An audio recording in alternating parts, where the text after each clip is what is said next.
She exists as a singularity in Taoist alchemy. And I'm bringing her into this immediately because the genesis of all of the way that this she exists as a singularity in the way this became known to me was through a stroke. I had a stroke in 2019. And while my sensory motor cortex was failing, I I like had a visionary experience. It was amazing. I never see anything inside. The the northern lights came on. There was geometry. It was so cool. And then I heard you are being initiated into a feminine wisdom stream, to which I responded, bullshit. I am having a broken brain. I'm Taoist. I cannot be separated in order to have an initiation. This really truly matters, okay? Because we're going to be going quantum today. The whole thing about non-duality, non-dualism, is this idea of not being separate. But not being separate is not the same as being fully melted into and blended, okay? Not being separate is about cultivating an experience of through, not just to, but through time, through space, through the body, through our relationships, through the sensory motor cortex, through all of that. And the experience of through, I think most humans have that you may not even have thought of because it just came to my mind right now, is music. It's music. Think about or visual arts if hearing is a different experience for you, the arts. The way that I'm going to use music because I'm a musician, and this whole middle column here is based on Johann Sebastian Bach. So we're going to just keep it music.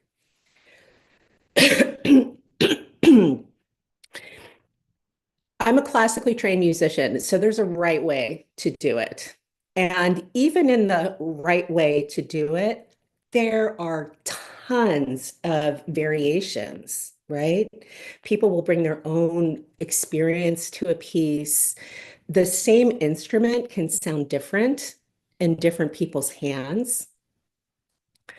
And how we respond to music is vibrational. It's through a resonant response in our body. Happens mostly in the ears to begin with. What age is the best to teach a child a musical instrument? Stick them in front of them as soon as possible, I say. Teaching a child an instrument, though, she is a very particular thing. So, like, my mother was the one that everybody went to teach their kid. My parents were both, everybody's a pianist in my family, except for my brother, but he can play anything else. So you would send like your grade school kid to my mom, and she was the adult who would compassionately help your child retain any kind of attention, right? My father taught musicians. My dad was a professor at Carnegie Mellon. Keith Lockhart, who is the conductor of the Boston Pops, is one of his most famous students.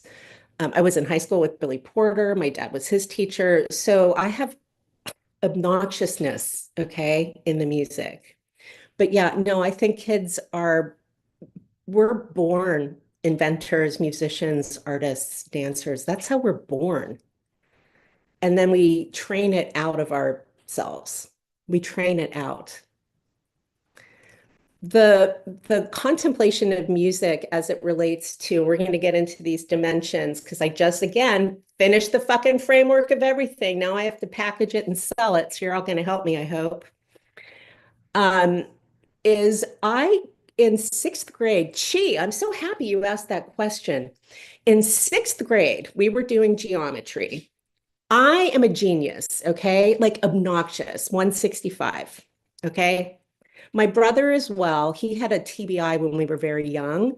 So his brilliance is very different than mine now, but just a genius. And in 6th grade, when we were doing geometry, you know how you do proofs and theorems, and they have like the different sides and angles of a triangle. And if this is true, then that's true. And then get all your angle. It's super fun. This, by the way, if you're interested in sacred geometry, Tensegrity is a wonderful thing to contemplate because all sacred geometries, when we're looking at them, the way that we perceive them is through that kind of like impossible geometry of dimension that it implies. All of that happens through triangles for us, I believe, because we're 3D.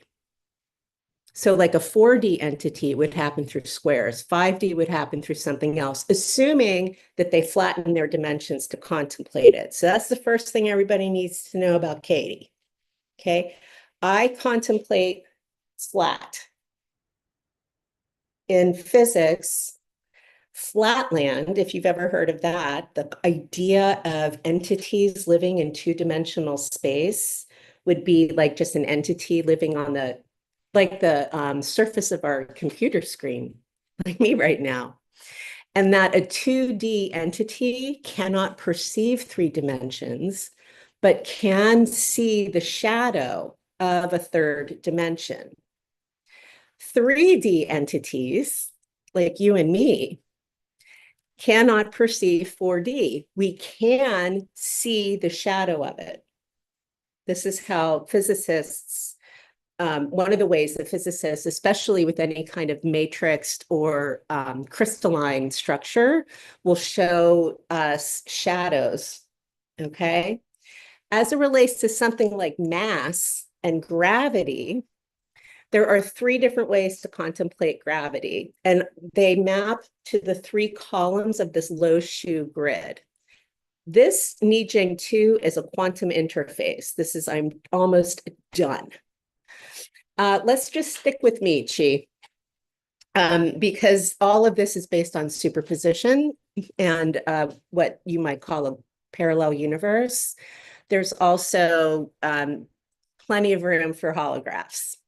But I really want to keep this to my understanding of the philosophy that informs theoretical physics, because I'm coming to this as a philosopher and a political scientist, as a designer, an information architect, and a human who learned about media and consciousness by the man who invented the CD-ROM. His name is Michael Gosney. He invented multimedia. This guy took me under his wing in the 1990s when I was doing the first e-commerce. I was engineering the point of transaction. How do I get you to be so excited about buying something that you give Visa your money? And then how do we keep all that data separate? And how do I navigate you through that information ethically? Like, because I went to CMU. But anyway, I forget what I was saying. I got all excited. I may have had a little bit of gardening. Gravity. Okay, so there's 3 ways that gravity is treated in physics. 3. The first one is through our buddy Newton. Newton was the dude who was sitting underneath the tree and the apple fell on his head, and he was like, gravity. Oh my goodness. That's incredible. And then now we have physics. The second way, and I'll talk a little bit about these 3. The second way gravity is treated in theoretical physics is through relativity, through Einstein's model.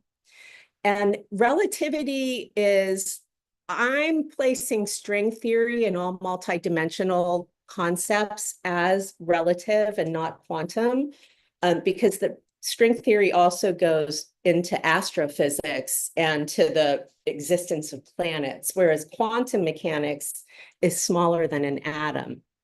So while they're mirrored, they're very, very different as they relate to us as little 3D entities on our little home planet of Earth.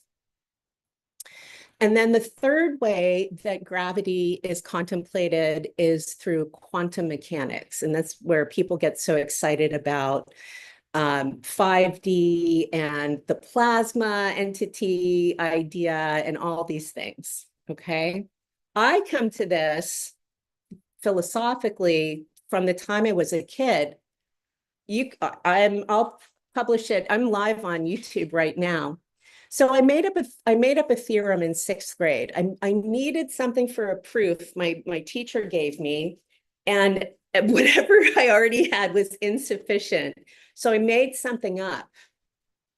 And then she could not disprove me. And I am an obnoxious little biatch at that time. Good day, midnight.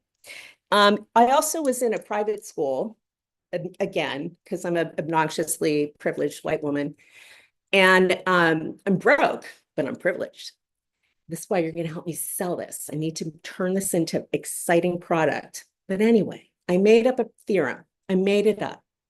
My teacher could not disprove it. So we used it all year. All year, I guided the whole class and my teacher. I have gone through my whole life thinking, what a cute little moment in Katie's history.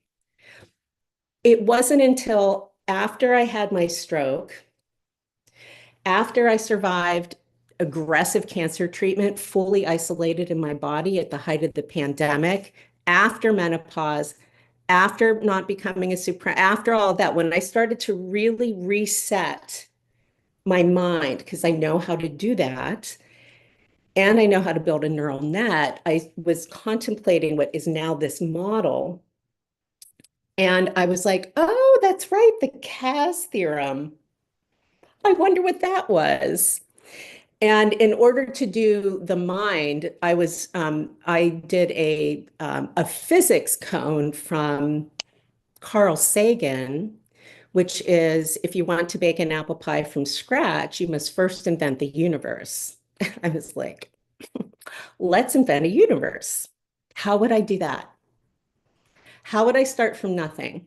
And the reason for that, my motivation is if you look in the corner that has the 6 and the 7 where the dude is standing, okay, this is how we should be contemplating a human's body as dimensional, okay, not flat on a page and alive, not being prepared to be cut open.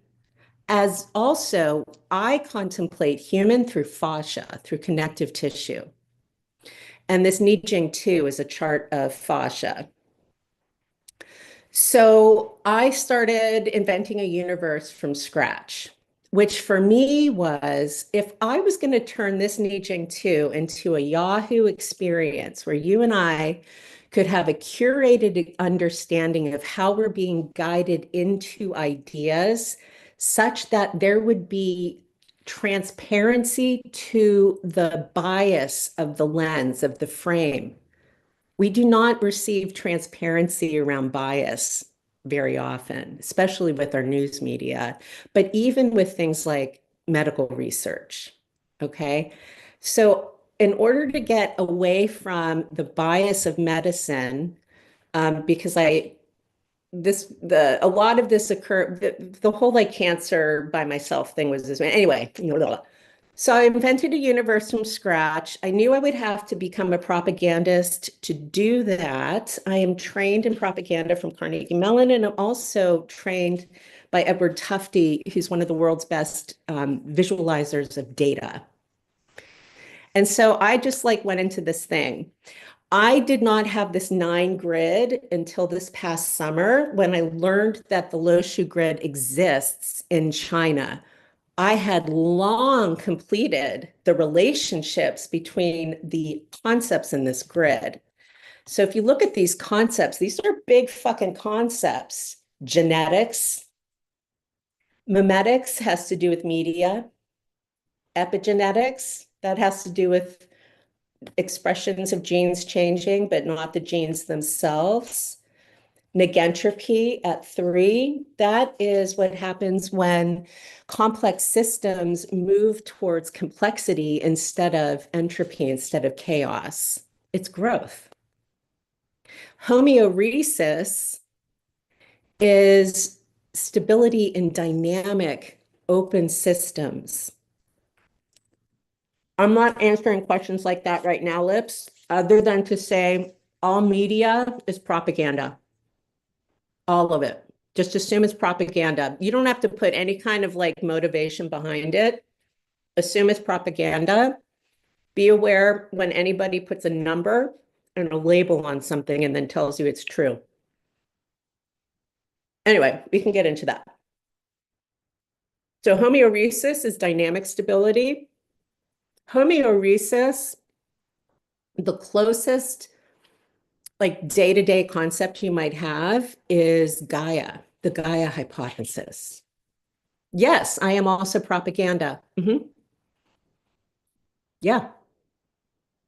I'm making a case right now. I'm using rhetoric.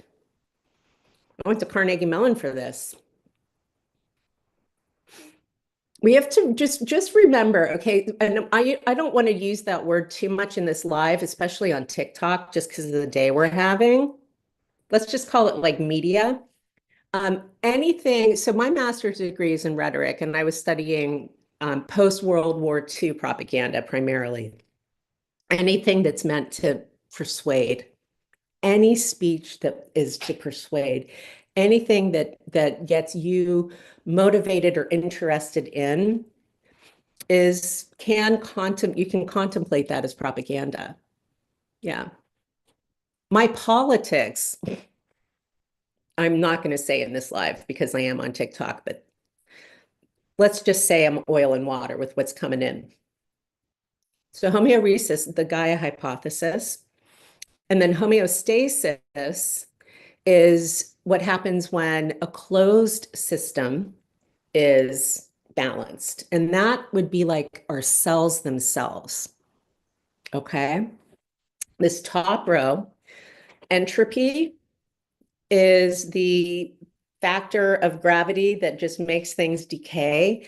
Entropy is what is most working against humans, especially when we're contemplating, I believe, these big, massive ideas, because we are constantly in decay and the universe is constantly in expansion. So we're not even, this waveform collapse problem makes a lot of sense because there's no way for us to be suspended in one state.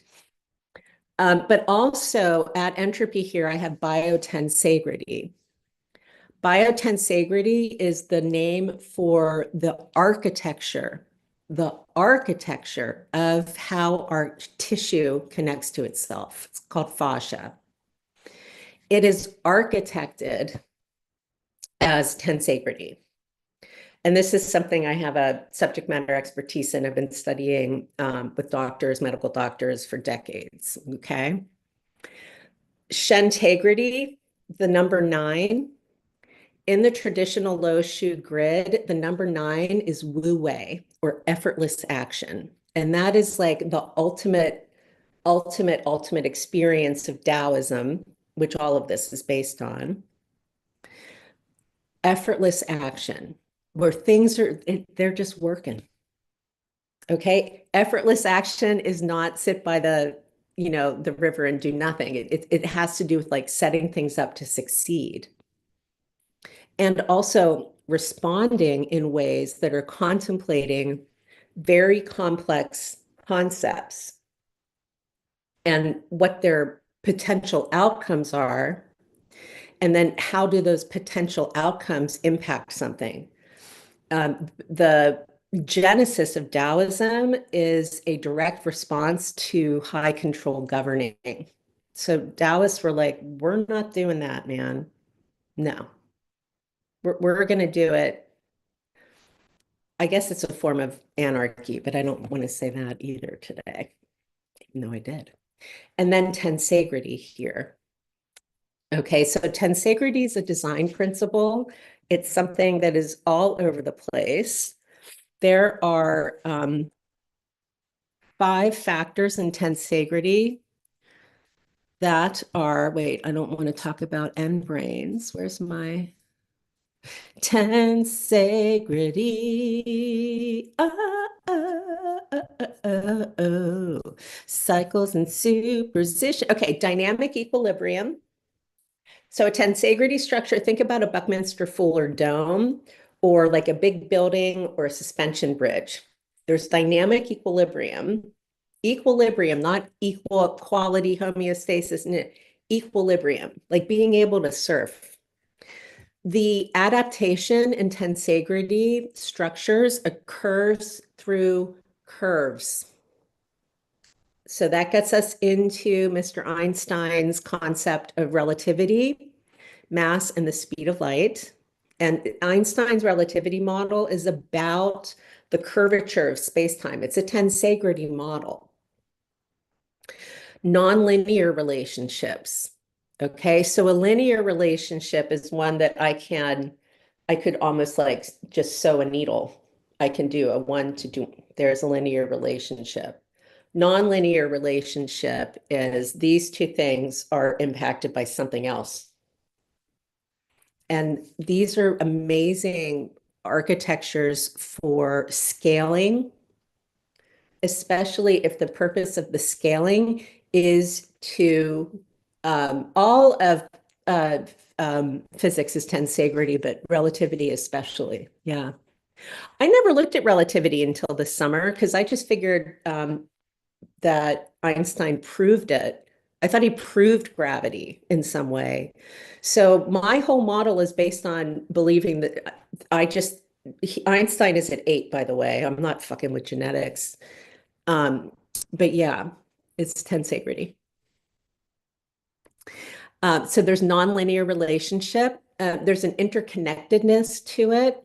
Einstein's relativity talks about geodesics. It's not the whole geodesic, but the way that something occurs is through the geodesics or something. And a geodesic dome is a tensegrity structure. And then you have the opposing forces create stability rather than instability. This is super duper important in the framework of something like Taoism and non-dualism, because what that says very specifically is that yin and yang create stability, not separation, not lists, stability. So from a physics perspective, yin and yang are magnetism. Okay, they're just magnetism.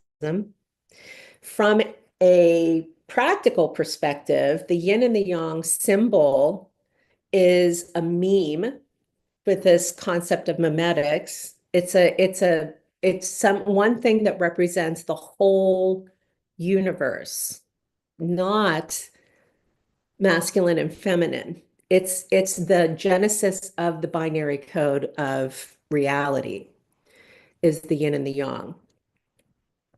So alchemically, from an alchemy perspective, yin is water and yang is metal, just practically speaking, water and metal. This Nijing 2, okay, so the squiggly chart, this is the chart of the inner landscape. It is I don't know how acupuncturists use it, and it's on the cover of every acupuncture textbook there is. I think it's like a 18th century design. This is actually charting a whole system of practices from China that predate acupuncture by thousands of years called Neidan, Neidan, Neidan, inner alchemy.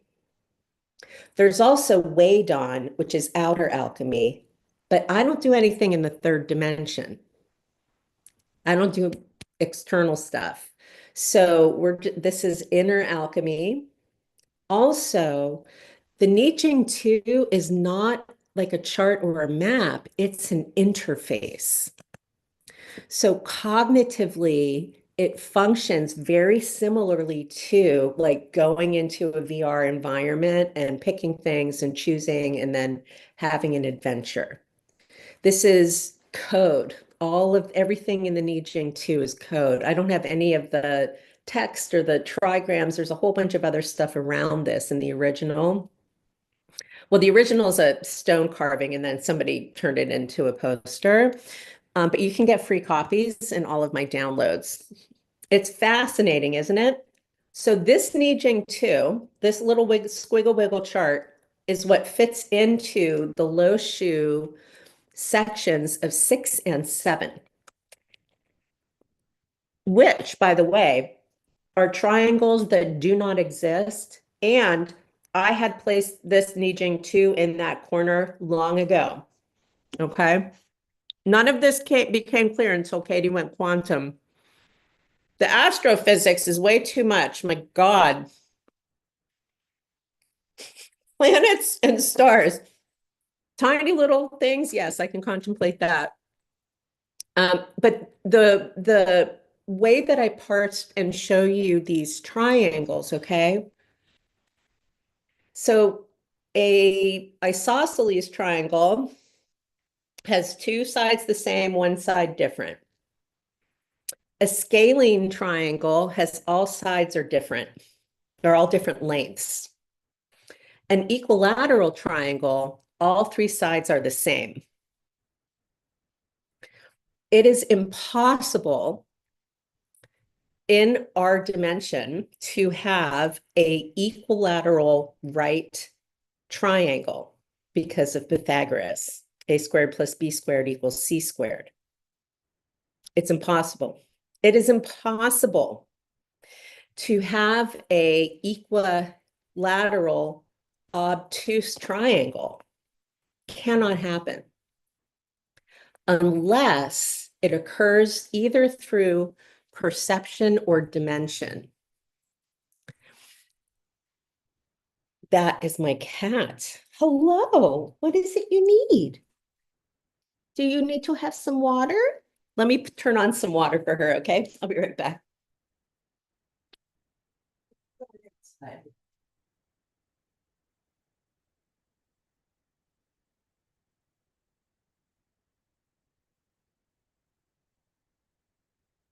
Okay. My cat loves to drink out of the tub. So I'm going to drink out of the tub. So it's impossible. These geometries don't exist. Yet, we do. Yet, this framework, well, I've turned it into a framework. The Lo Shu grid is a universal mapping for 100% of everything Chinese cosmology, Chinese medicine, Chinese divination, Chinese anything. All of it fits in this grid. So from a Chinese perspective, this number 3, for example, is the sexagenary cycle that turns into the zodiac from China. The 5, that number 5, that's the 5-phase theory of Chinese medicine that gives us 5 primary elements that we're contemplating as they relate to having a body. This is T.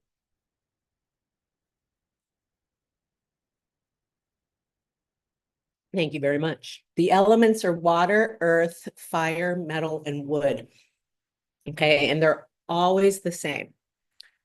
From a, what do you need? Do you want to be sitting up here where I am because I'm too comfortable? I don't know what you want, sweet love. Here. She sounds tortured. She's only tortured because she's not getting what she wants. Okay, she wants to play. The number 1 in the Lo Shu grid from a Taoist perspective is the law. The Tao that can be named is not the Tao. The number 8, as an example, corresponds to the Bagua. It's an octagon. that is used as a map, not as an interface, as a map to place concepts, ideas, furniture. This number 6 corresponds to the 6 extraordinary organs in our body. There are also 6 elixirs that we're working with in the inner alchemy. And the refinement of the 6 elixirs is a refinement through the states of matter to, excuse me, plasma, and then also to time crystals themselves. Imagine my surprise when I found that out. I didn't know time crystals were a thing. Time crystals are number 3, by the way. It's a buckyball. Number 7, Katie has a hard time with number 7. The electromagnetic spectrum is here, but light, I don't have light because Neidan is done in the dark. Neidan is dark work or a dark practice because it's inner. So it is, as I've been brought into it through Taoism and also through Vajrayana Buddhism, it is inner. So it's, yeah. This number 2, this tensegrity, that is a very particular concept. Time crystals, yes. Matter gets more complex after plasma. We have like boson-Higgs things and like all these weird stuff. And then the last one is a time crystal. And time crystals are, I think they're like, hold on, I have to look at my notes. I'm not like a big into these kinds of things. Hold on. I just want to make sure that I'm telling you correctly. How come time crystals? How could I not have any notes on time crystals? I'm shocked. Let's move on. I don't have a note. I'm not going to do internet searches right now. Yeah, but no, they're time crystals. We hang out in a space called the Crystal Palace in the inner alchemy. Crystal Palace is the head. It's called the Crystal Palace. And the location of that is the midbrain specifically. It's the ventricles that create, govern, and move our cerebral spinal fluid. That's how the alchemy works, the inner alchemy. So the inner alchemy is very much based on fluid dynamics and not thermodynamics. As well as other glands. Yeah. Hypothalamus, thalamus, pituitary, pineal, all of that. And then the mechanical aspect, the movement aspect, the way I understand it, the way I approach it is through the corpus callosum specifically. And that is the mass of cells in the middle of the brain that handles the right and the left. The Nijing 2 is a rendering of the corpus callosum. So how does this like factor into quantum and consciousness and everything? It does because I say so, but also because it really does. So the this gravity model of human, okay, this human in a standing form, where all of those planes intersect in the very center, that is the nexus of human. The nexus of human is belly button, not head. And this human is going through these 2 cells. It's taking up both because where we succeed in the alchemy, where we're contemplating most primarily, is the earth here at the central palace where the weaver is sitting in the Nijing 2. Alchemy is weaving. So what she's doing automagically for us is repair. But what we can do intentionally with her is also repair. and change and transform. So human does not get separated. The numbers in the Lo Shu grid traditionally correspond to ideas like family, growth, fame, reputation, helpful people. You may have heard these in relationship to also Feng Shui. Okay. The I Ching, if I have any I Ching folks here, I Ching is Lo Shu 6. And I say Lo Shu 6 because I could plot this in a different way. It's really important that we know that we're in Lo Shu logic. Lo Shu logic is the logic of the 200 million year old soft shell turtle. It's the logic of um, evolution. And shockingly, this is a model for evolution. It's a model for epigenetics, for inheritance, for lineage, for passing things on to and through the family line. There are 3 zones in the Nijing 2. The bottom zone is given to the first ancestry. The middle zone is given to the second ancestry. The third zone is given to the, third ancestry. Absolutely, for healing epigenetic. I'm of the opinion just listening to me ramble about this is beneficial, not because you're listening to me, but because you're being given new pathways for your neurons.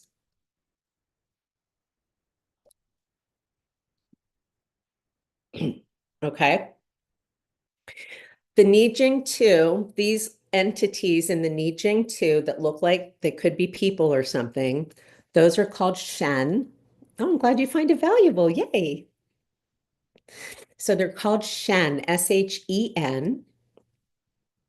And Shen is a category of entity that I've created as an object, if anybody here speaks OOP, such that the Shen are the way that dimension is managed alchemically in the inner alchemy. I can't speak anything about external, in that the Shen exist in a state called superposition. Superposition is our friend Schrodinger. And what he wrote about, you might be familiar with Schrodinger's cat, where the thought experiment is if you put a cat in a box with a radioactive substance, the cat may or may not be alive. You don't know that until you open the box and see, until it's observed.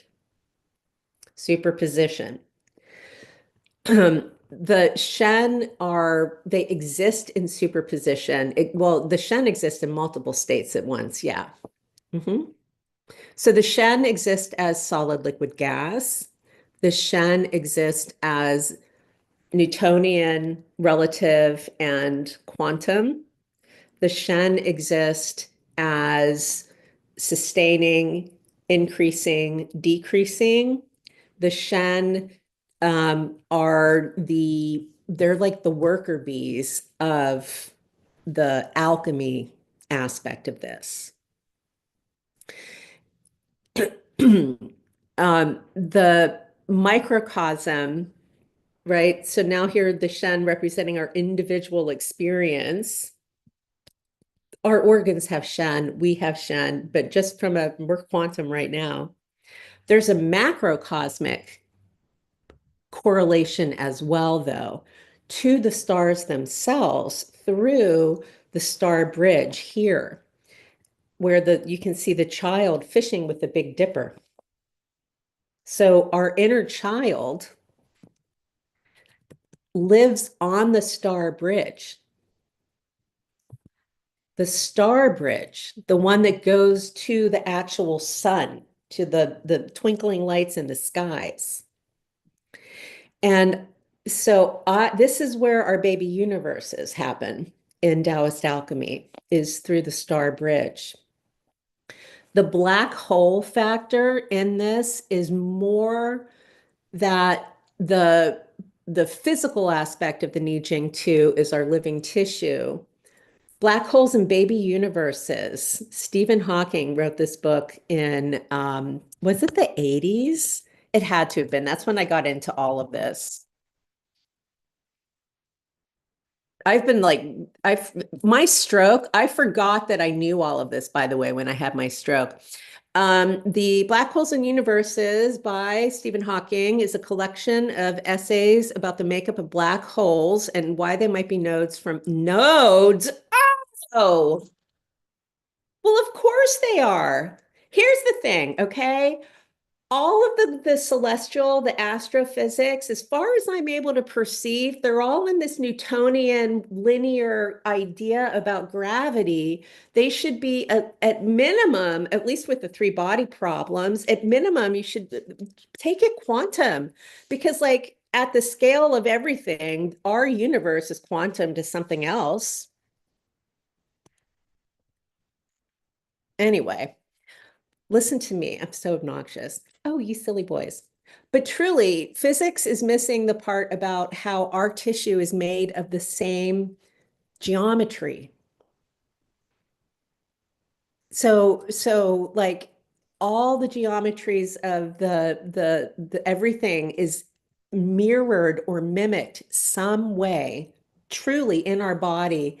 And if we can't see or measure it, then it's just occurring in these impossible realms, which means we will never be able to quantify. We will never be able to give full words to.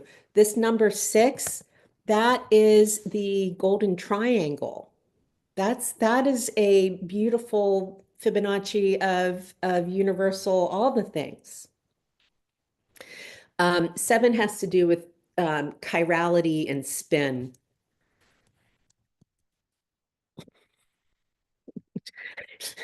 It's very confusing. But on a piano, 7 would be parallel and contrary scales. So from a programming perspective, 6 are your algorithms and your logarithms, and 7 is more like taxonomies and whether or not you're doing parallel or contrary processing, open or closed loops, like all that shit you need to figure out, which I blissfully just tell other people to do, and then they hate me. I miss being in STEM. Okay. So the Shen are a quantum interface. Here, I just want to look at here, superposition to tensegrity and algorithms versus scales. I have no idea, Lips. To my knowledge, I'm the first person ever to correlate the piano to programming. But that's just how I understand this.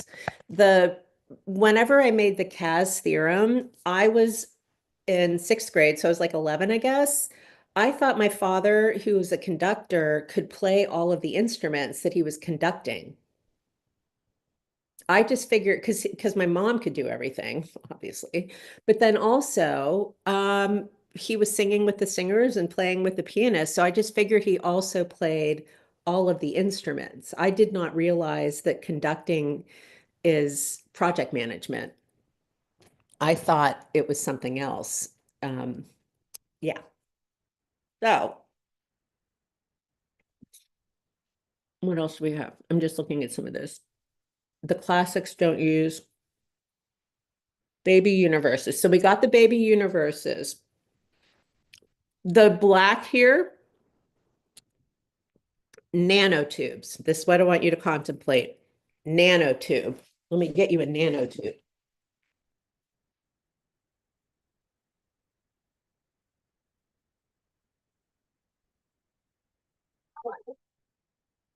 It needs to be a straw.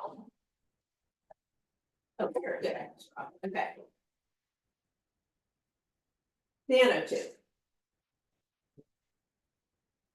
So we're just going to turn a nanotube into a straw. Okay. The Shen can travel through the nanotubes. The Shen can fold space-time. The Shen could be a whole fucking planet. They can be a god. They can be your spleen.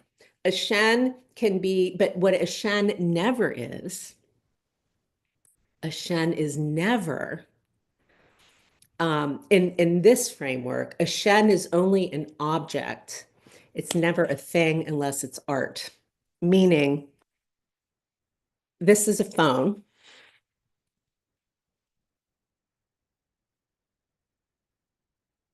This is a Shen. So this is doing something alchemically. But it could also be something else. That's a linguistic thing that's like very strange. Darla, you're very cute.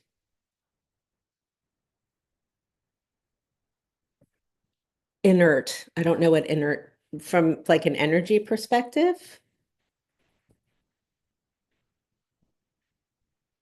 I don't know. I don't know. This I will say this gets ridiculously complex. Um, Inertia as in no movement. Inertia does matter. Negentropy gets us out of that. I would say from what I have, Shen is the affect. Tion is the definition. Shen is how it shows up. So the pathways in our bodies that those correspond to, Shen are afferent, AFF, Shen are receiving. They're like, oh, the sensory. The effect, right? The TION is the motor. But Shen can do all kinds of things. Shen are magical mysticals. They are the magical mystical. That's it. Magical mystical, spirit of the law. So we have the letters of the law, we have the spirit of the law. We have something like artifacts, going to the doctor and receiving test scores that are well within normal. I don't know what your issue is. You just have anxiety, when really what it is you have hypothyroidism, but it's just not clinical enough kind of thing. Yeah. Yes, Darla? I need to go to the little humans just for a moment. I will return in a moment.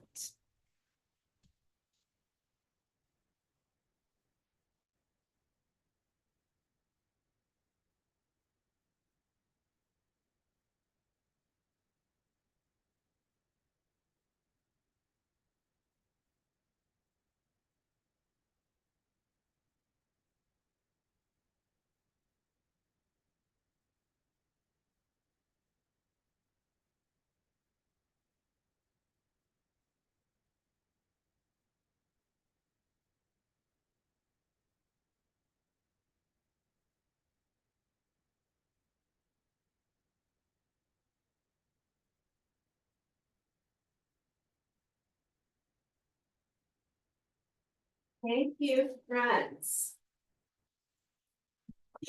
I would imagine, Eduardo, I would imagine that some of what I'm contemplating, quantum, will shift as I just started reading Roger Penrose, like within the last couple of weeks.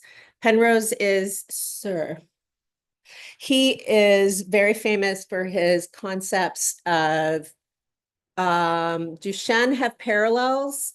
There are kami in Japan, but I don't know how they're used. Yeah. So I read Penrose, his concept of nanotubes, and I was like, oh, that is 100% the Nijing too.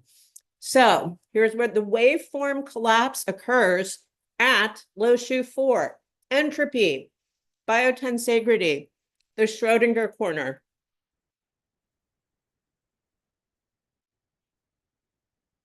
It occurs at that corner through humans.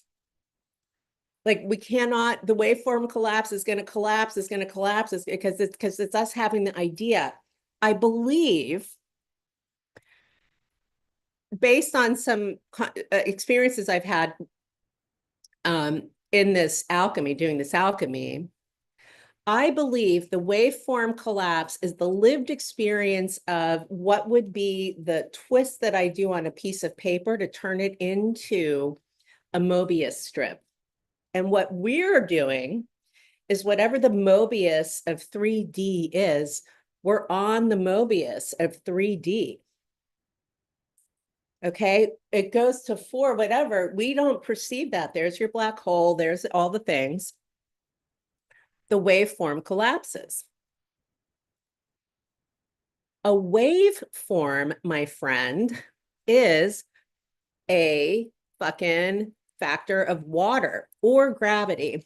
3D Mobius is a Klein bottle. Okay, we live in a Klein bottle. I don't know.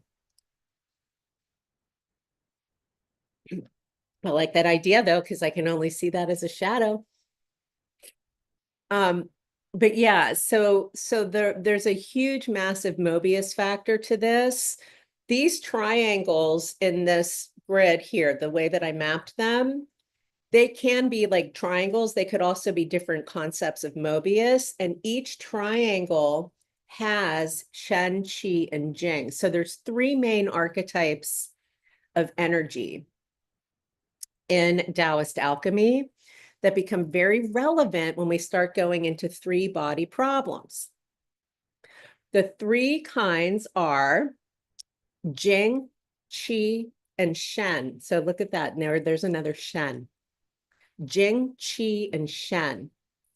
Jing is solid, Qi is gas, Shen is liquid because of water, not because of light.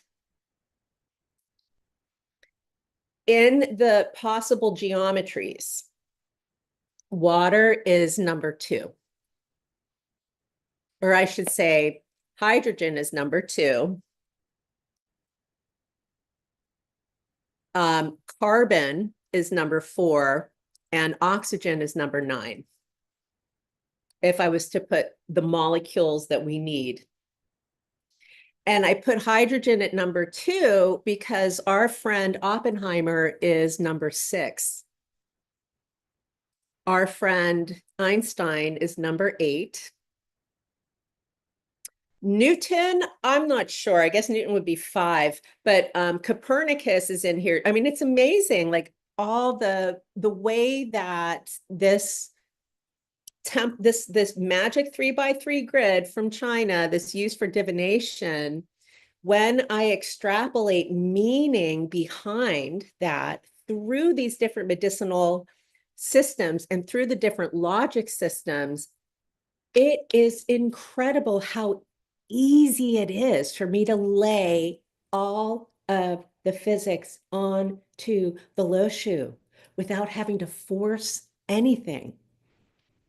So I have not been looking for how do these things fit. I've just been knowing that they exist. It's Lo Shu, Loshu. I've written about it on my Substacks. Now that we're going to be in the framework of everything, I think stuff's going to get much more linear to experience for y'all. Do parts make a hexagram? Hexagram is number 6. So these are also the sides of a shape. Okay, 1, 2, 3, 4, 5, 6, 7, 8, 9. These would also be the points of a star. These are the number of nodes in an array. The number 8 corresponds to the Bagua very specifically. And because the Bagua, well, the genetics, okay. Let's talk about the bottom row, genetics, memetics, and epigenetics. Because that's where Katie's the most ballsy, to be honest with you, is by bringing epigenetics and memetics, because of my background in neuroscience and media, totally makes sense. Genetics is a really ballsy thing for me to claim to even be able to contemplate, because I've never fucking contemplated genetics. However, okay, my hero, Douglas Hofstadter, who wrote Gödel, Escher, Bach, won a Pulitzer Prize for it in the 90s. blew my brain open with his book, Metamathetical Themas, which turned me into a computer scientist in high school. Gödel, Escher, Bach. I go by Zitterbart, Escher, Bach. I have contemplated myself as Zitterbart, Escher, Bach since I read Gödel, Escher, Bach, because I just skipped the math. I don't fucking understand it. Understand everything else. I'm a classically trained musician. I grew up literally, there's Escher all over my house growing up. I've been contemplating consciousness since I was 11. My mother started having conversations about this. We mean Johann Sebastian Bach. And so the reason that Hofstadter used Bach, he could have used any number of composers, at that time. But Bach is known for his fugues. Bach is known for his fugues. And a fugue is kind of like a treading water thing with music. They're really fun to play. A fugue state for a human is also a kind of suspended animation space of consciousness. And fugue states, just like as a category, like a broad experience, could include broadly things like dissociation. Didn't Bach, oh yes, very much so. Mm-hmm. So the question was, did Bach influence modern music theory? Yes. Lips, I'm sad to say that with all of my training, my parents are dead. I am not a music theorist. That would be my father. Well, I guess I am a music theorist now with this, but I don't know much music theory to just like spit it back out at you. I just played it. The man who taught me Tensegrity is design, Edward Tufte. He's number two. Edward Tufte he uses tensegrity in his design, that his whole thing is based on tensegrity. He will start almost every lecture he gives with looking at music, at sheet music. Sheet music are strings and particles. And when we play it, we create waves. He's so famous, yet, oh, who's are you talking about Tufte or Bach? Anyway, Bach. I started playing the piano when I was 3. We also had 3 pianos in the house. So I have a very trine relationship to the world. I've always related to the world through 3. The Cas theorem is Lo Shu 6 and 7. I have to I'm now watching visualizations of math to see if I can get away with this at all without having to really do math. But whatever I was seeing in 6th grade is Lo Shu 6 and 7. And then I ended up back here because I put Einstein at Lo Shu 8. Because Lo Shu 8, the number 8 in Chinese cosmology, requires me to know which way is north. And I don't know directions. I don't do the 3rd dimension, okay? I do not do 3D. So anytime there's a bagua, you need to determine the 4 cardinal directions as well as where you're placing Earth. Earth as an element, not the fucking, okay. So this blew my mind when I realized this, because the inner alchemy, me saying I don't do anything in the 3rd dimension, has been me doing Neidan at an advanced level and not knowing it for 35 years, for one thing, because I don't mess with other people's life force energy. I don't do that. Not without an enthusiastic yes. I'm here to walk you home, not to convince you to go into a full code when you're 90 years old. But 8 as gravity specifically because every time you get to an 8 in any of the numerology or anything, you need to place Earth. Earth can be the planet. That's where we get this 5. Earth can be somatic in our body. It becomes the spleen, and then we're here in the extraordinary realm. Earth can also be a plot of land where you are. As it relates to the physics concept of a three-body problem, I must apologize, friends. I I just figured that everything's quantum and everything cosmic are the same. And so if you're predicting where 3 bodies are in space, why are they doing it with fucking straight line gravity? That's absurd. That's what they're doing in the 3-body problem. But Taoist alchemy, as above, as below, as though. 3. Yes, and I'm correcting the Hermetics. I'm correcting it.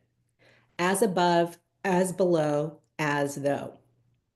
So this bottom row, genetics is the replacement of Gödel from Gödel Escher Bach. I did not replace Gödel with Zitterbart because I'm so good of a geneticist. I replaced it because I was like, I'm just going to invoke my family line, and that shall be how I come to this. As above, as below, as though. As though. As though is the very most important. As though is Bach. As above is Gödel. As below is Escher. And as it relates to us as a sentient species, as it relates to us as a sentient species, within the framework of Newton, as I understand it today, as above, as below, as though has to do with sea level or just water in general. And evolutionarily, us shifting from gills to lungs, and also very much entities that exist in liminal space, the amphibious experience, specifically that of turtles. I'm still kind of learning that. When we integrate into the third into physics, our minds will evolve. Yeah. Oh, I'm so glad you were there, BJ. Thank you for the, I'm glad you like listening to it. I did a master class. I really want these to be so much more interactive. I'm so glad you came. I'm so glad you came. Um, so the Escher. So I want to talk about Gödel, Escher, and Bach, because Douglas Hofstadter, okay, these are the people I have crushes on, by the way. Oh, interrupt. It's chaos. Okay. I have a crush on the mind of Douglas Hofstadter. I have since I was a fucking teenager. How do you come up with all of that, sir? And the way he tried to explain loops with I am a strange loop. You would love to join. Let's go join my Substack and download something off of my Stan store. There's a if you go to my link tree, the first couple links are money, and then there's free stuff. Because I want you to spend money on me too. There's a $30 media library that turns all of this into practical body things, by the way. The Lo Shu isn't in there, but it's very centered on the this grid, this chart, and the practices for the organs, so that you're connecting to the Shen. Yeah, I need to add this bit, but anyway, where were we? Oh my gosh, we got so excited. We, meaning me, nanotubes. Nanotubes from Mr. Penrose. Let me turn it on. nanotubes. Nanotubes. I should have started with the quantum realm, but instead I started with gravity that just kept me into the physical realm. So Penrose's idea, yay! And do you know how important Schrodinger is to all of this? The Lo Shu is also the star chart, yes. Schrodinger, our friend Schrodinger, so important. He has equations for time dependent and time independent quantum states, which we can also then go into the Lo Shu 6 and 7. But as above, as below. That's what we're doing. In the grid, okay? When you read the grid across, that is as above sea level, or as above the media I'm contemplating. My perspective of this 2D is this way. Okay? As below is looking up, because it is our lens first we must contemplate. We don't have to stay there, but we need to contemplate it because we're Bach. Okay? We are being Bach. As below. So as below are the columns.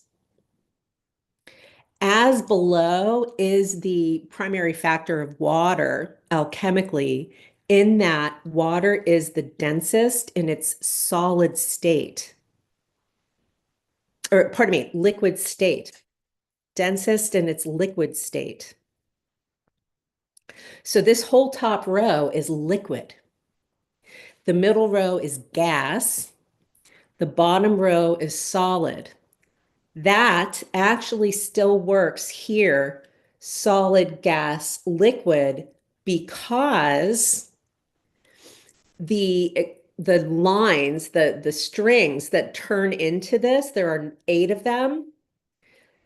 The 3 on the bottom, 4, 5, 6 on top, 7, 8 in the middle. So 1, 2, 3, solid, 4, 5, 6, liquid, 7, 8, gas. The 9th vessel, this number 9, is the umbilical cord in Katie's model, because that gets us back to the nexus of human, which is the belly button. So the first dimension of human is one fertilized cell. It's the zygote. The first line or the string of human is the umbilical cord. Our passage through the nanotube of human is the vagina. Also, we are born soft shell turtles. Our skull is not super hard when we're born. It's soft and mushy. There's a hole, there's a space for the bones in our skull to come back together. Nanotube is a portal. Nanotube is a pathway. The structure of nanotubes, as Penrose describes them, and the structure of living tissue, as I have been taught, are the same. So as above is as above sea level, or as above what I am looking at.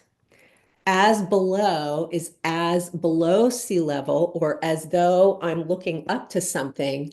As though is this.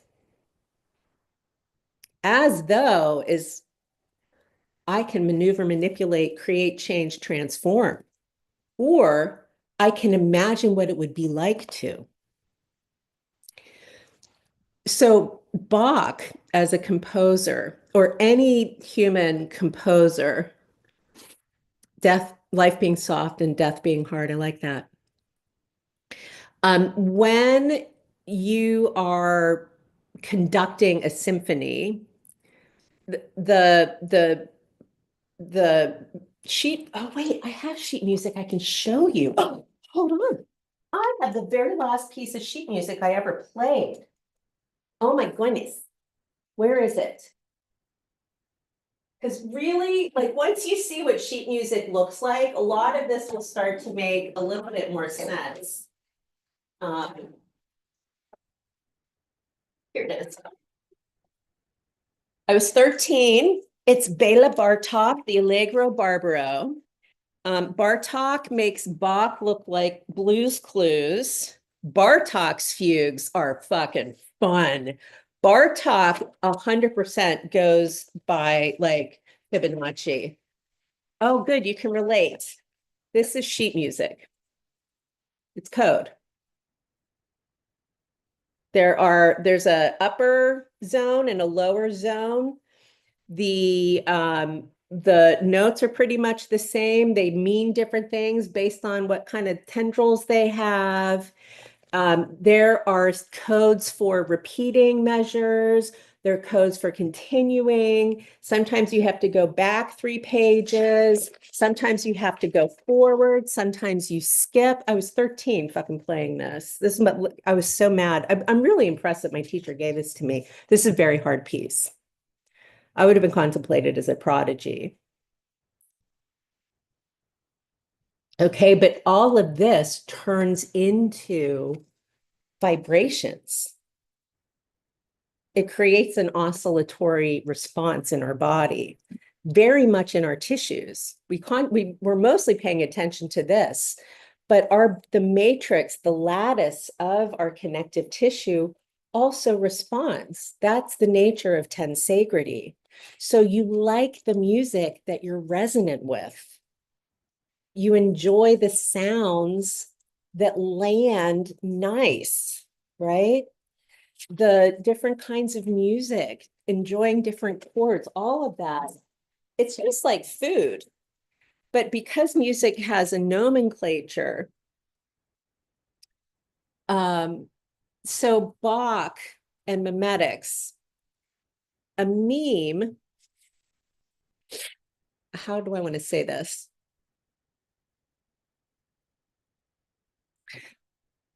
There are a couple, I could also put semiotics here. Is this a Kandinsky concerning the spiritual in art? Let's find out. I would imagine. Concerning the spiritual in art by Kandinsky. It is no common thing to find an artist who, even if he's willing to try, is capable of expressing his aims and ideals in any clarity and moderation. Such capacity is a flaw in a perfect artist who should find his expression in line and color and leave the multitude to grope. Oh, I love that. It sounds very nice. Woliski Kandinsky, the spiritual in art, the movement of the triangle, lips. Lips, I would kiss you if you were here. You just gave me the movement of a triangle. Thank you. I like that. Yeah. Do you want a little treat? One moment.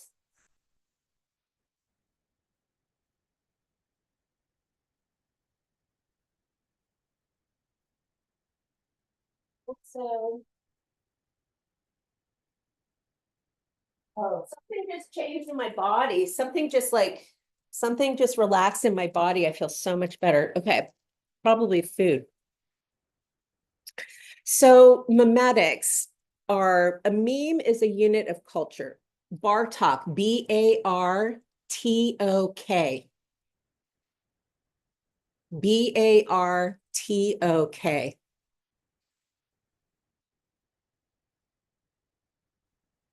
I always go to the nocturnes. I love a Chopin nocturne. If ever I pick up music and I think I'm going to play the piano again, it's always a nocturne, and then I always put the music down. It was very painful for me by the time I was done playing.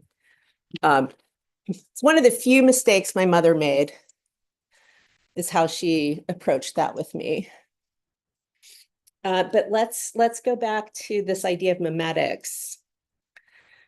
Memetics from a KDZ perspective is the thoughtful creation and generation of media And it has to do with knowing that all media is flat, especially once it becomes digital. Flat as in any dimension, time, space, weight, all of that it's a trick. It's based on perception. If it's media, and the most relevant media to contemplate if you're Taoist that long ago is anything that you're going to read in a scroll. So Taoism has a law, one law. The one law is the Tao that can be named is not the Tao.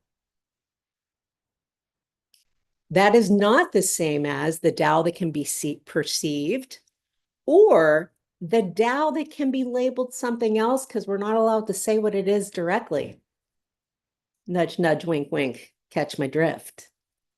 So a lot of this alchemy it occurs through,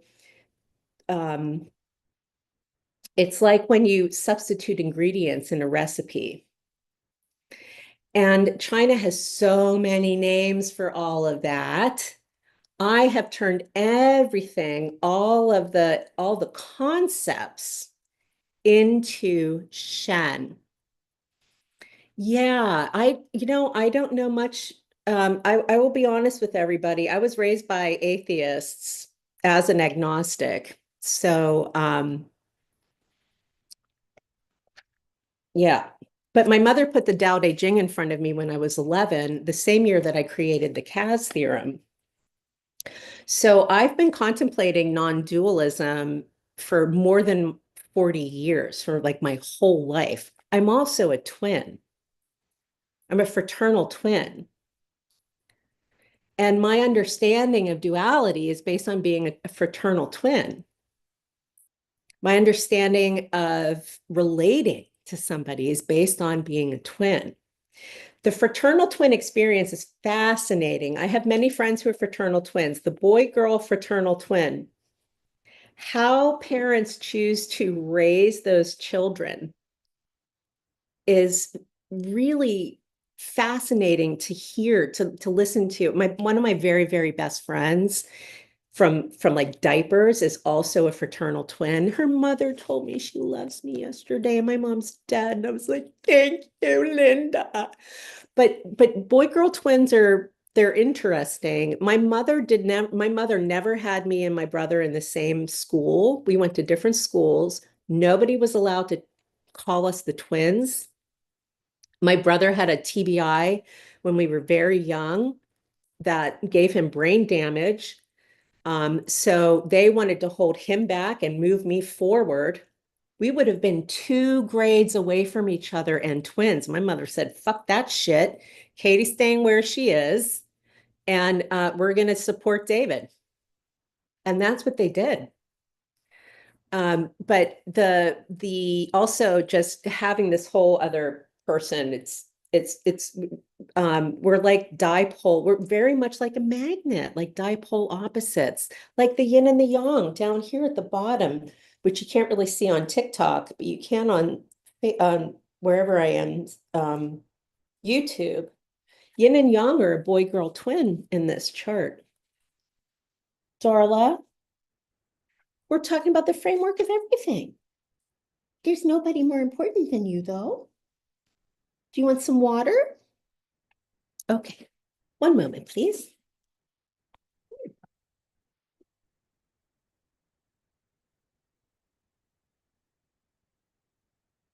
Slow down my talking. I'm getting excited. It's nice to see people like reflecting like like it makes any amount of sense. So let's just go back to remembering that the left column, because we're as below, columns are as below. The left column is classical Newtonian physics, classical mechanical, however the fuck that's figured out. The middle row is relativism, and the right row is quantum. However, the whole thing is based on Einstein being correct. So Lo Shu 8 genetics is based on Einstein being correct, not Einstein's theory. I just figured Einstein was right. If E equals mc squared, then plasma is yin cubed. And I actually now have a way to math that out through Jing, Qi, and Shen as three bodies in N body problems, N bodies. I've mapped this all the way to like 347 million dimensions, but the first 9 are enough for us. Darla, do you want a shrimp? It's time for shrimp. One moment. That's very important. Are you going to sit in my chair? Here. Darla.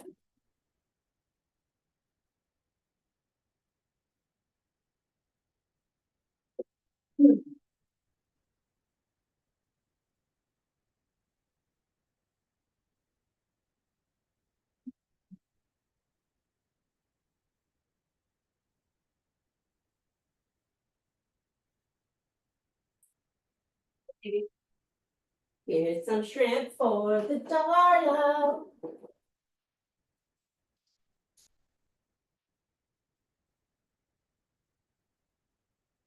Um, so classical Newtonian or Newtonian, Einsteinian, and quantum.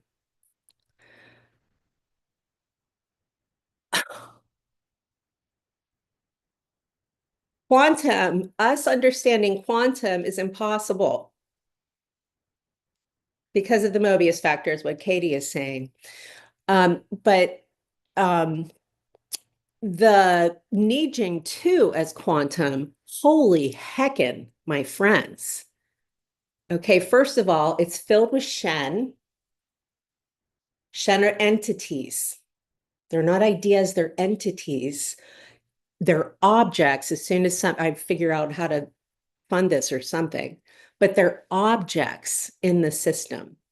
Objects, meaning from a programming perspective, an object is something I have to define in the system. I have to define it. So in a medical ecosystem, this is where I got a lot of this, was just like experiencing cancer by myself. I was like, I'm just going to go. I'm an object moving through an ecosystem when I go to a hospital. Nobody's looking at me as human at all anyway. I am an object moving through a system. Is the rainbow linked to one of the Shen? The rainbow is number 7. That's the visible light spectrum. You want to sit? Honey, you're not going to get what you wanted. Well, come on up. Come have a seat. So the rainbow is number 7. The way the electromagnetic spectrum would work just for the totality of Lo Shu, actually, let me just put it to the Nijing 2. The bottom third of the Nijing 2 is infrared. The middle third is the visible spectrum. The upper third is ultraviolet light.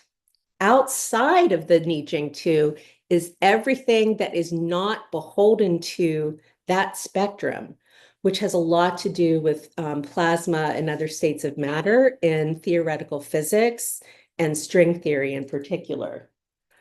Again, I don't do the math. I just pay attention to the philosophy because the math is really goddamn hard, but the philosophy is amazing.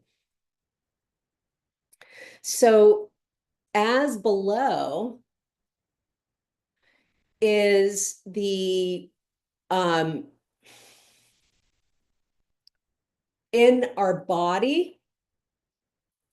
That's what happens when babies start pressing up off the ground and start lifting the chest.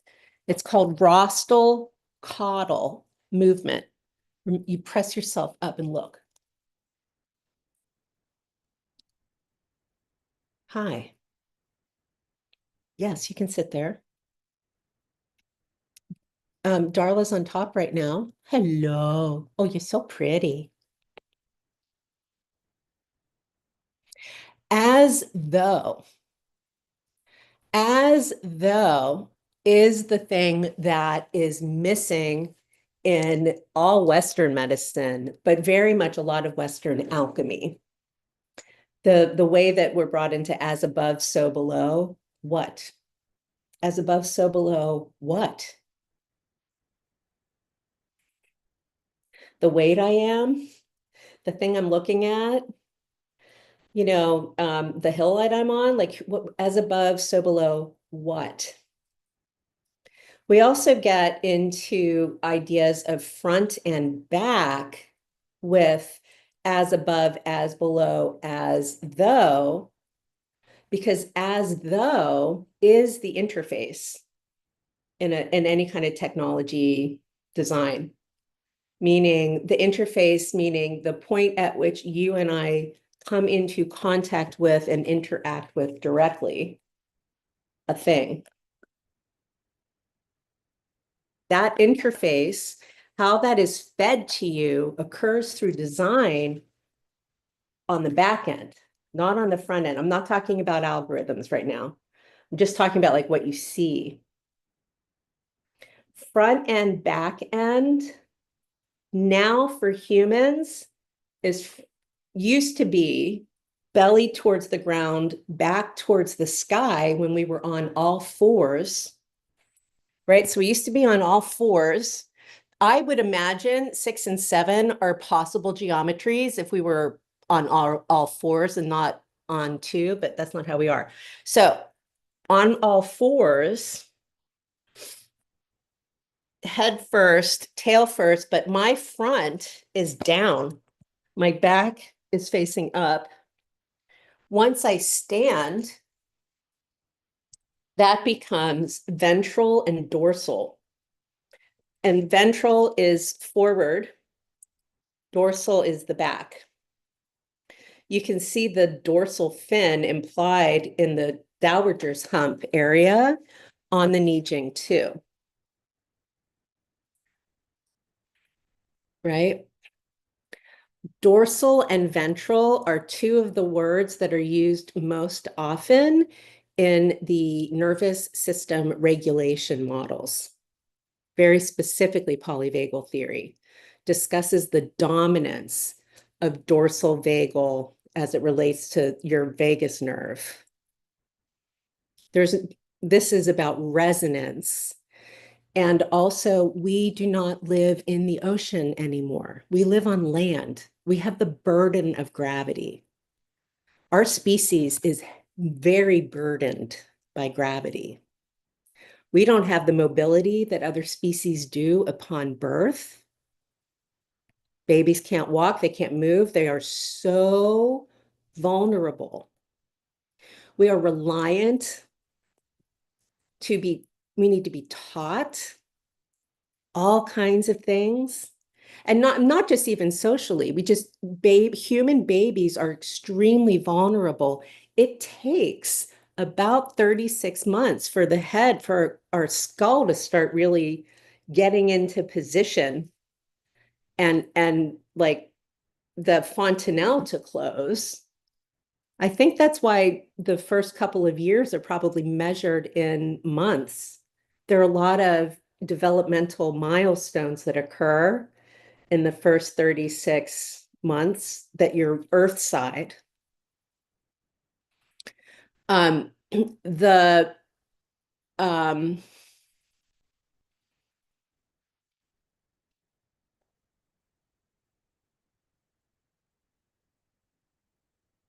just noticing what I was saying and wondering why I was saying that. Because we were talking about the Nijing too.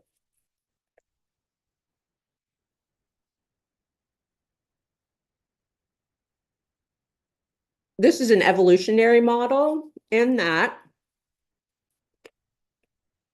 there are 6 Shen, but the last one is a double. So if we make Lao Tzu kingdom, just taxonomy of biology, kingdom, phylum, class, order, family, and then we have yin and yang as genus and species. We are the only species in our genus in the great tree of life. We are the only one. To my mind, that says to me that any sentient entity could be contemplated at Lo Shu 6 and 7. Anything that's sentient, octopi, dog, or an entity that is something we can perceive in the third dimension when the aliens come. Truly. So kingdom, phylum, class, order, family, genus, species. The bottom zone down here then, and that's just fun, right? But this bottom zone as below, or Jing, the bottom zone of the Nijing 2 to me is also, because it implies water, right? It implies water because of the ox. It's also things though, like the way that dolphins are like opposite amphibians, in that you live underwater and then you have to come up for air. You grab a little bit, boop, and then you go back down. You grab up, boop, and then you come back down. So like dolphins and whales, those are below, as below. They live below sea level or below the level of water.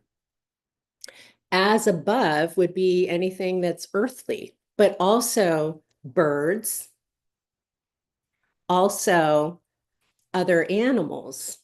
And we as humans forget that we're not made to perceive the bird's eye. That occurs through technology, not through evolution of species. It occurs through how we do our Weidon, our external alchemy. Is above astrology and astronomy. Probably. Yeah. Especially because you would be navigating by the stars. And also, oh, Lips, I love that question, because since the Nijing 2 is also the water element, and I remind you that the top row of the Lo Shu is water, and I'm able to say that definitively now because I have my quantum mapping. The way that water, like a calm body of water reflects, water behaves like a mirror in that kind of a way. It has a metal aspect, the shine. Metal as an element in the Lo Shu is relegated to 6 and 7. This is where you're going to see ether in other systems. But China says, nope, we have metal. And then it gives me metal with the fucking weaver right here. She's got a needle. She's creating silk. This is the wife of the Yellow Emperor, who's credited with like all of Chinese culture. People aren't certain he existed. The legend is his wife discovered silk. She sits on the Silk Road. We are guided alchemically to center this earth, the earth of the central palace, not the earth of the lower palace. That's mine and yours personally. This middle zone, this chi zone, the gas zone, that would be social in a biopsychosocial model. So the way that it would stack on the body is biopsychosocial. Back to my friend Douglas Hofstadter, it should have been Gödel, Bach, Escher. That's the correct linear treatment. So this bottom row of Lo Shu is Gödel, Bach, Escher, or Zitterbart, Bach, Escher. Escher at 6, MC Escher messes with how we understand the horizon. Gravity creates the horizon. It creates the illusion of the end of the thing. That's gravity. The whole event horizon, the singularity, all of that, practically speaking, that's just where we lose perception. We can perceive no more. Again, that's the twist, I believe, some kind of twist Mobius of whatever the 3D thing is. Alchemically, we're guided to center Earth. This is the Earth of the Central Palace, but Earth is the heaviest element. It has the most dense weight, Jing. So where we place it is what matters. And this again speaks to the waveform collapse. I don't know how these folks are understanding it, but I know that it has to do with the observer. And Taoist alchemy accounts for that, and it assumes that. And I think because the teachings are centered so much on like compassionate experiences with other people and with our environment, I've just never thought that I would have to become a planet in order to contemplate three bodies. I can just look at children. Try to predict the movement of three children. And you all understand why the three-body problem in physics is so hard. You can't predict. And, but also in the inner alchemy is to have three treasures, Jing, Qi, and Shen. And we are manipulating, maneuvering, and positioning Jing, Qi, and Shen. And there's this myth called the golden elixir. Carl Jung wrote about it in The Secret of the Golden Flower, which I don't seem to have right here. He was given a Taoist alchemical text. The golden elixir is, at least I experienced it quite by accident, which is how I ended up with this. It's doing all the three-body problems and then cutting off the head so that you can go. It's all, I've written about this. You can download it, Morningstar. And I just posted on my Substack actually one that has colors too. And my Substack is free.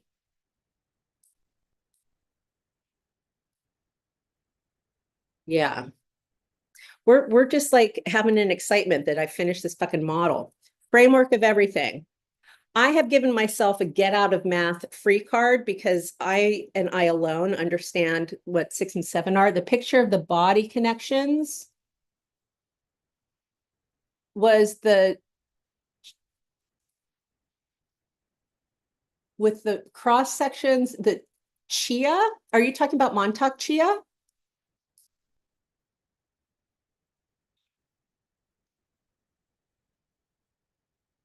I don't understand this whole holographic universe, but I will say that one of my teachers, Lama Tarchin Rinpoche, who is my, I don't do gateway, who is my Buddha in this, Lama Tarchin Rinpoche used to say the universe is a habit of mind. The universe is a habit of mind. I mean, I know we're like, what? This like way, the practical aspects of this, the healing sounds and the healing smile are how you and I connect to and experience directly all the quantum. Any scale, the universe is the same.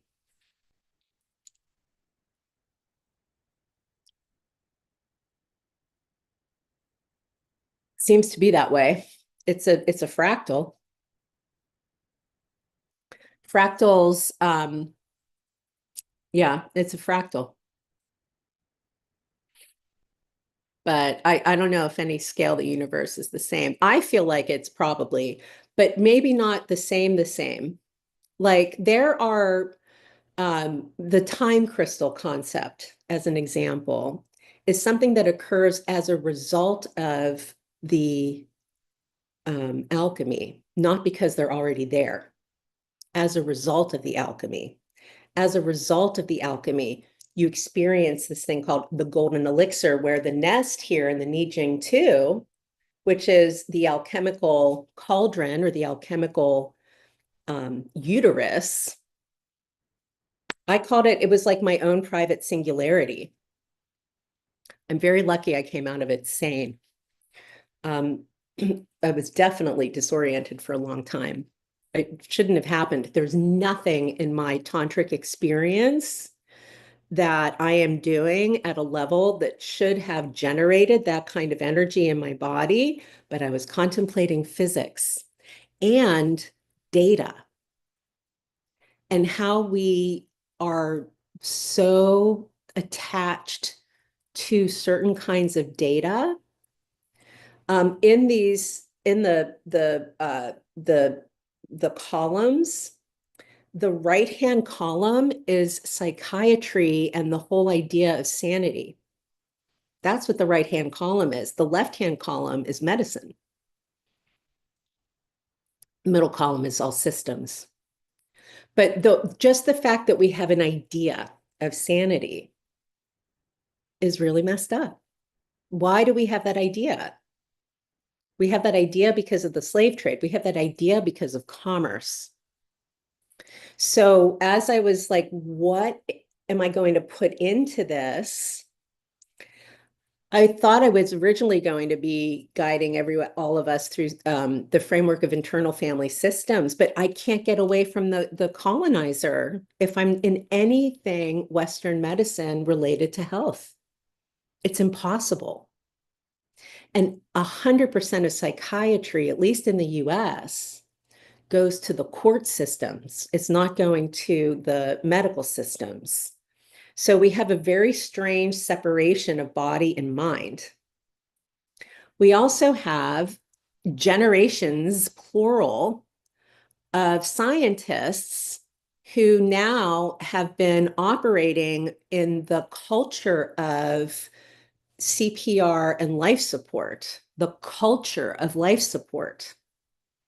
The culture of life support is specifically to disrupt or reverse the death process. It is necromancy. I know the man who invented it. He also had to invent the modern emergency department, which operates through like wartime protocols. The ED is moving bodies. The life support, the whole life support experience is a false fugue, going back to our friend Bach and the fugue and suspended animation and liminal spaces, treading water. That is an unnatural state to have tubes and things and machines doing all of those essential life functions. It's the default setting in medicine.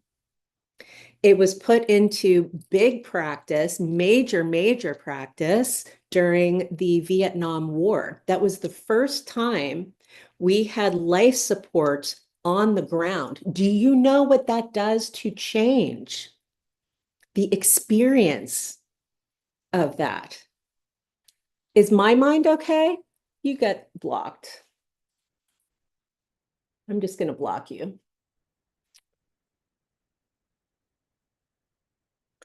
My mind is okay, but I also don't need that. But yes, no, what I'm speaking about CPR is factually true. It is a fact that CPR exists to bring people back from the dead. The whole concept of brain death. Think about that. How would you measure that? We only have heartbeat bills because we're listening for heartbeats to determine if a person is alive. The carotid pulse. So doctors no longer need to have the same kind of the threat is different. The threat is different. We are asked if we to opt out of life-saving measures, right? We're also not told what they are. I invite you to watch a full code. They're not peaceful.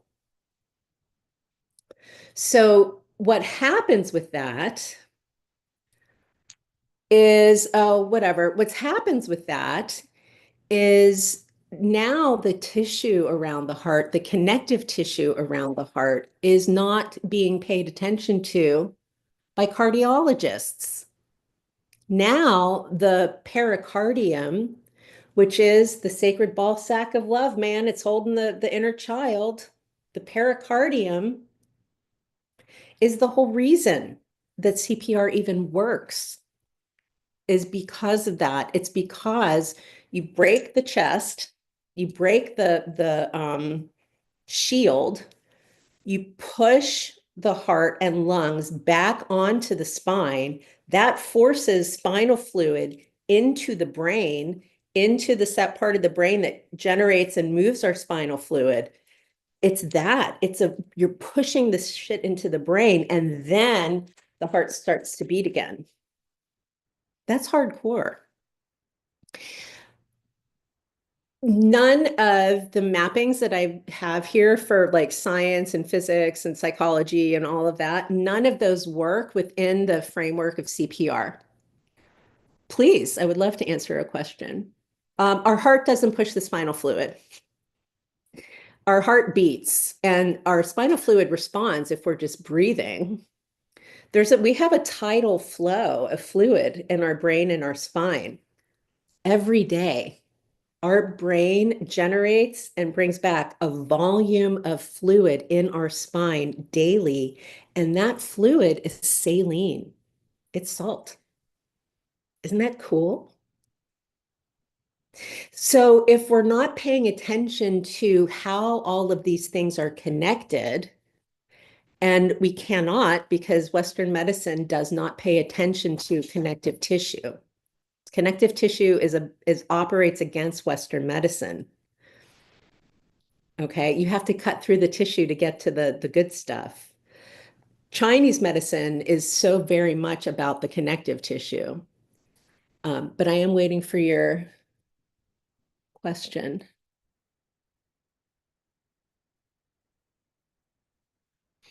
Oh, I probably blocked somebody I shouldn't have. Don't worry about it.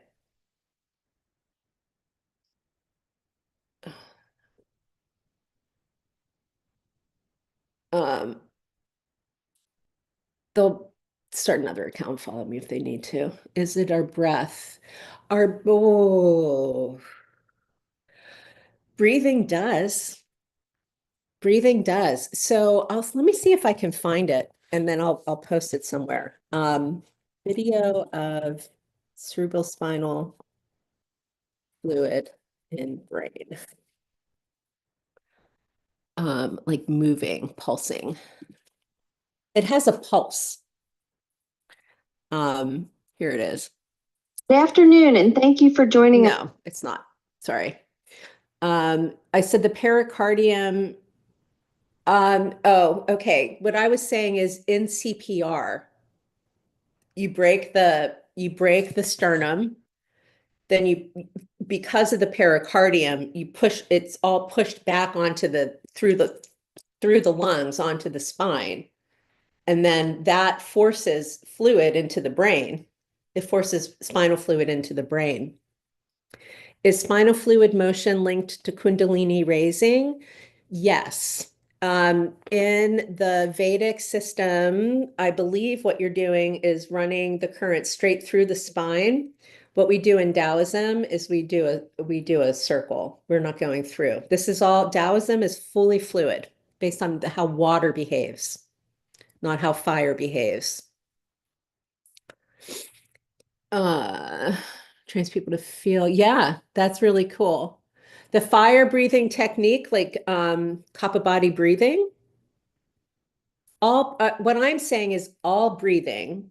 The fact that we have respiration creates a kind of like a wave experience. So it's our breathing and our heart together that do that. There's a cardiologist in New York who's looking at spinal fluid as a location for consciousness. Spinal fluid and also just the space between our brain and our skull is another location where people are placing consciousness. I think that's fascinating because we have three different types of primary membranes in our brain. We have dura mater, which is like super heavy, thick. We have arachnoid mater, which is shaped, it's much more like a lattice. And then we have pia mater, which is very, very light. Oh, that's so sweet. You could put me on repeat. Please do. Put my YouTube on repeat. So in the tensegrity thing, this tensegrity, dura mater is the number 2. Pia mater is the number 9, and arachnoid mater is the number 4, because 4 is living tissue, biotensegrity. This is where I have put it. Somebody might put it somewhere else, but I have to put it somewhere where it's always going to work.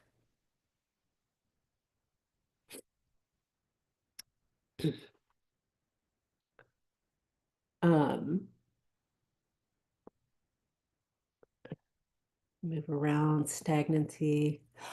I'm really excited that I think I may have actually finally found a background I can sit in front of to discuss these ideas. Memetics is so important, friends. The memetic, the number one in dimensions, from a dimensional perspective, is the first dimension. That is the string of string theory. So all of string theory goes in number 1. All of the rest of this is string practice because I don't do math, so I'm just making it art. But also, it's an idea or a concept. What are we contemplating? So what are we contemplating?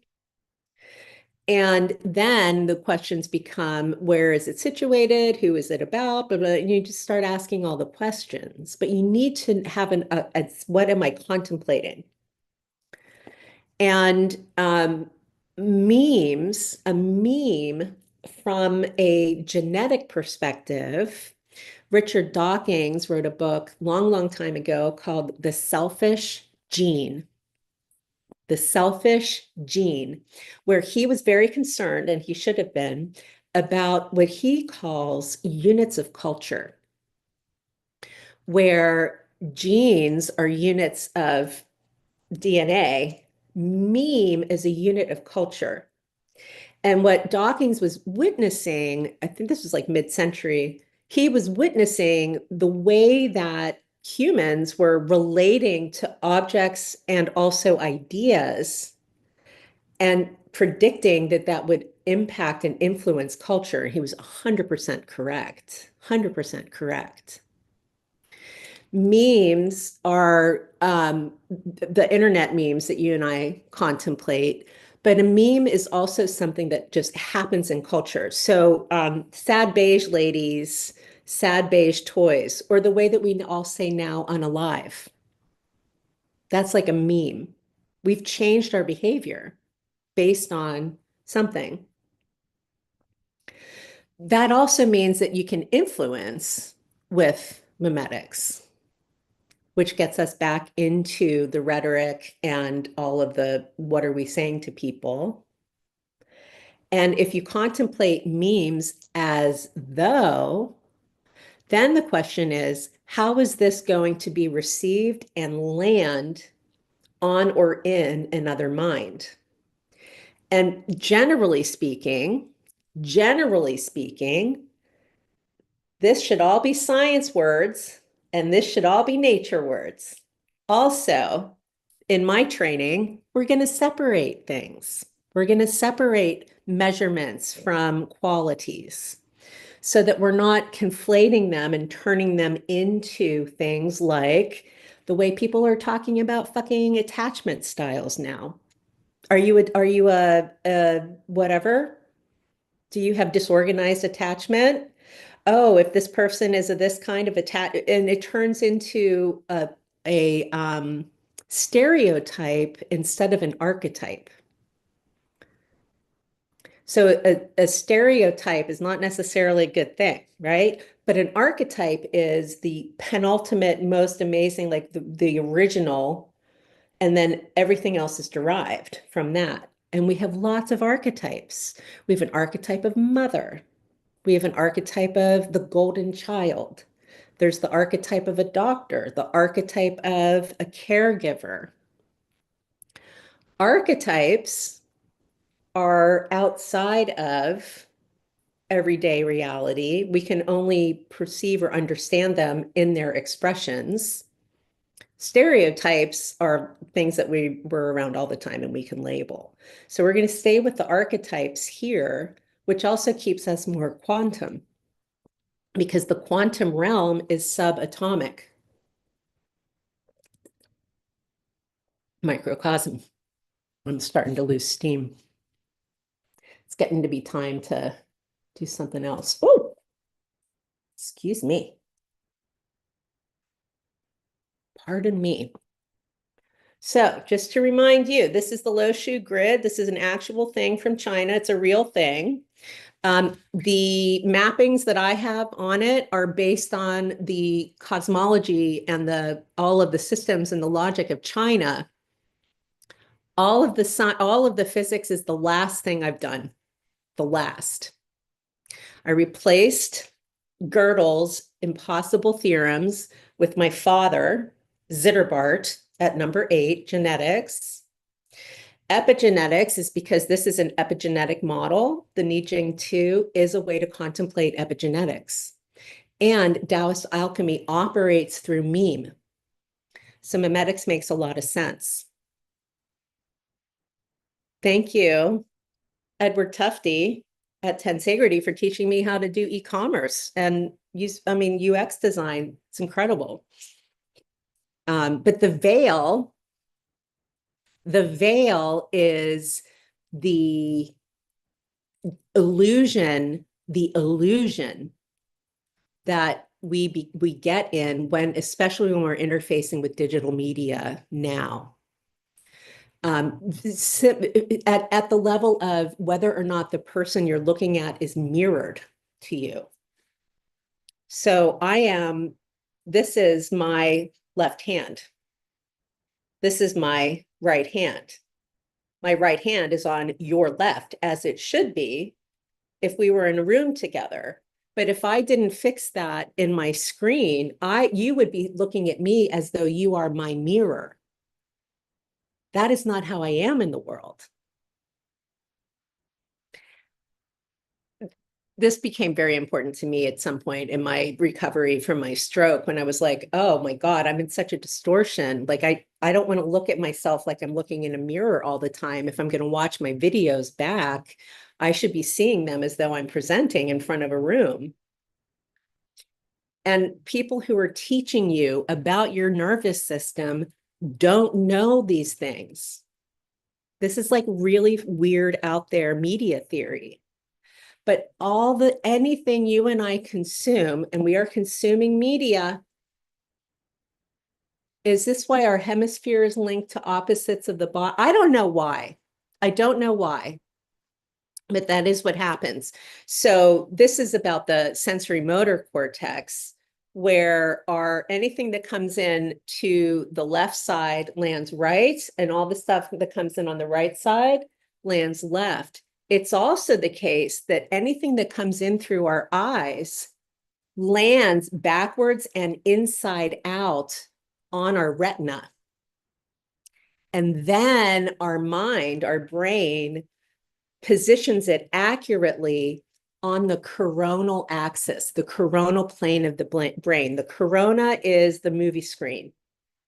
The corona is the front face, back face. It's the front and back end.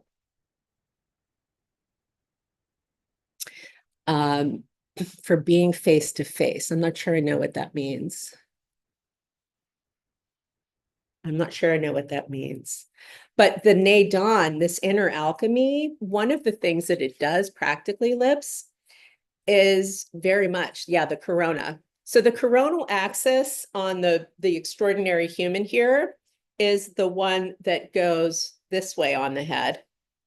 The sagittal is the one that separates the body right to left. This is the one that we know. The sagittal view, all the views of the brain you see where it looks like a human head is to the side, all of that is sagittal. Sagittal in the Lo Shu grid is the right-hand column. Sagittal creates the illusion of separation. Sagittal is where Occam's razor is. Occam's razor occupies Lo Shu 2. Occam is the one where, all things being equal, the most likely explanation tends to be the right one.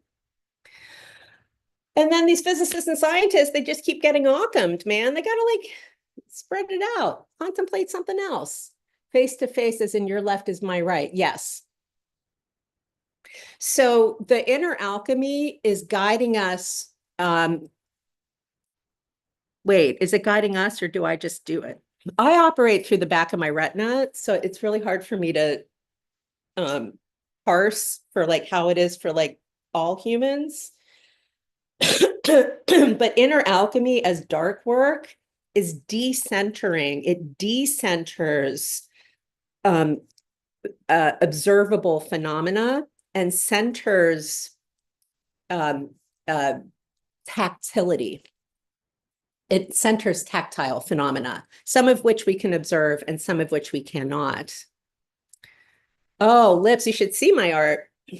If I turn this into the first 9 cranial nerves, because the 10th cranial nerve is the vagus nerve that goes into all of our organs, almost all of these nerves go to our eyes. Ocular nerve, the oculomotor. There are so many nerves in our brain, in our cranial nerves, just for our eyes. And our eyes are like where we perceive, right? So our eyes are this tensegrity. And yeah. Artistic implications. There's a lot. Chinese cosmology uses art so much. Yeah, there are other parts of the brain though. And I would argue that decentering the eyes is beneficial to the experience of inner alchemy because it's going to create new questions. Oh, go down a rabbit hole and then tell me where you end up. I'm very excited. Perspective and art in the brain. You would do well to check out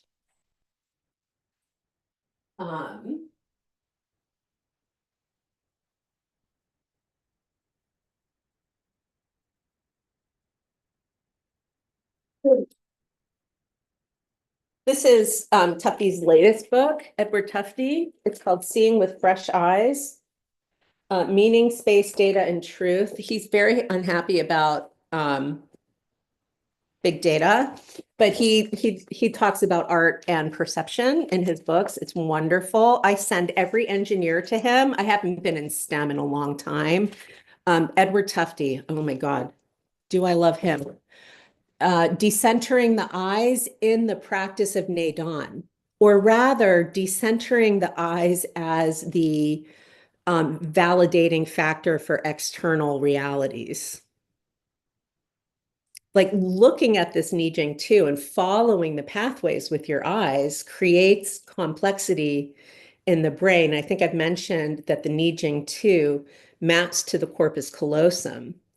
So if I place this in the sensory motor realm of the brain, if I place the base of the Nijing 2 at the cerebellum, at the base of the brain, and then the head of the Nijing 2 in the visual cortex, this is the trigeminal nerve right here at the inner child, 5th nerve, trigeminal nerve.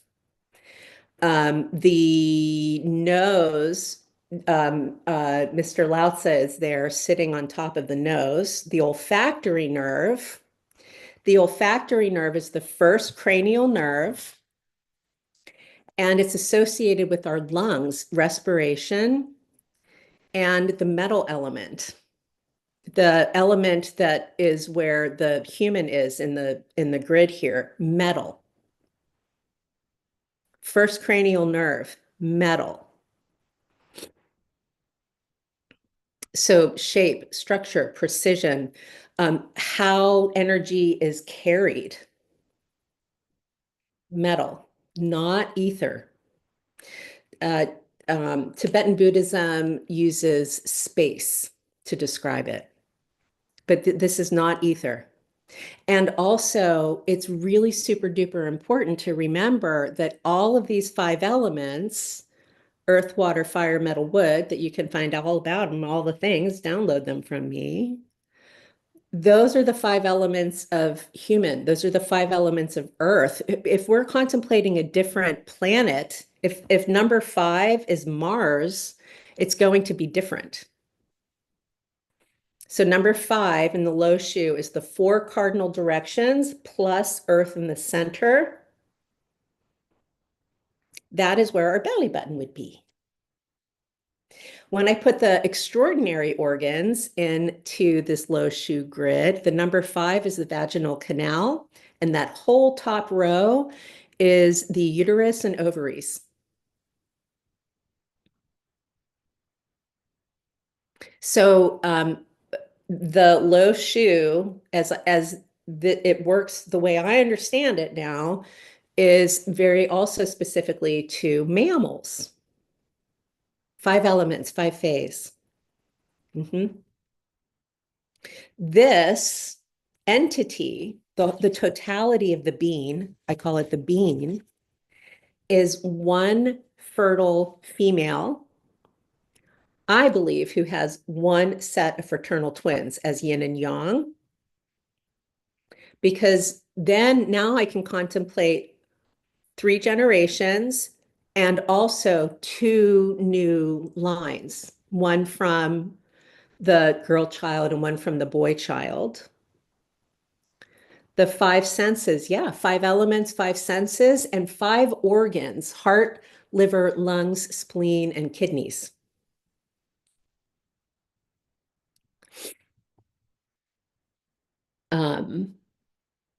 You were going to be an engineer. I know. I was going to be an engineer too. I can't do differential equations. 555. I'm not sure what that's for, but I like it. I do like it. Let's look at the evolution of the 12-story pagoda after I pee again. I'm so happy y'all are here.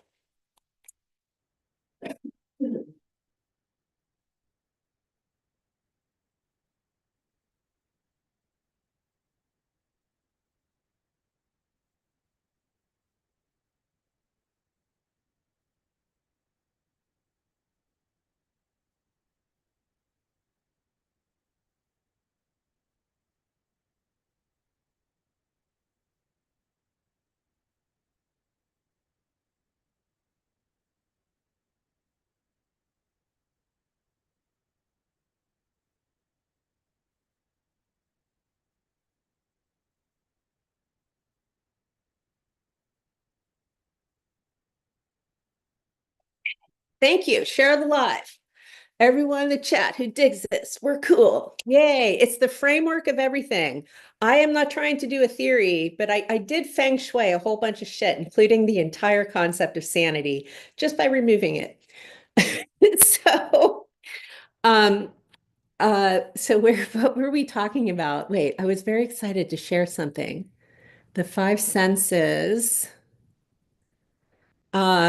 Let's look at the Mr. Tesla and the 369 just for a moment, if you're okay with that. Oh, the 12-story pagoda. Thank you. So the 12, twins. Okay. This is one fertile female.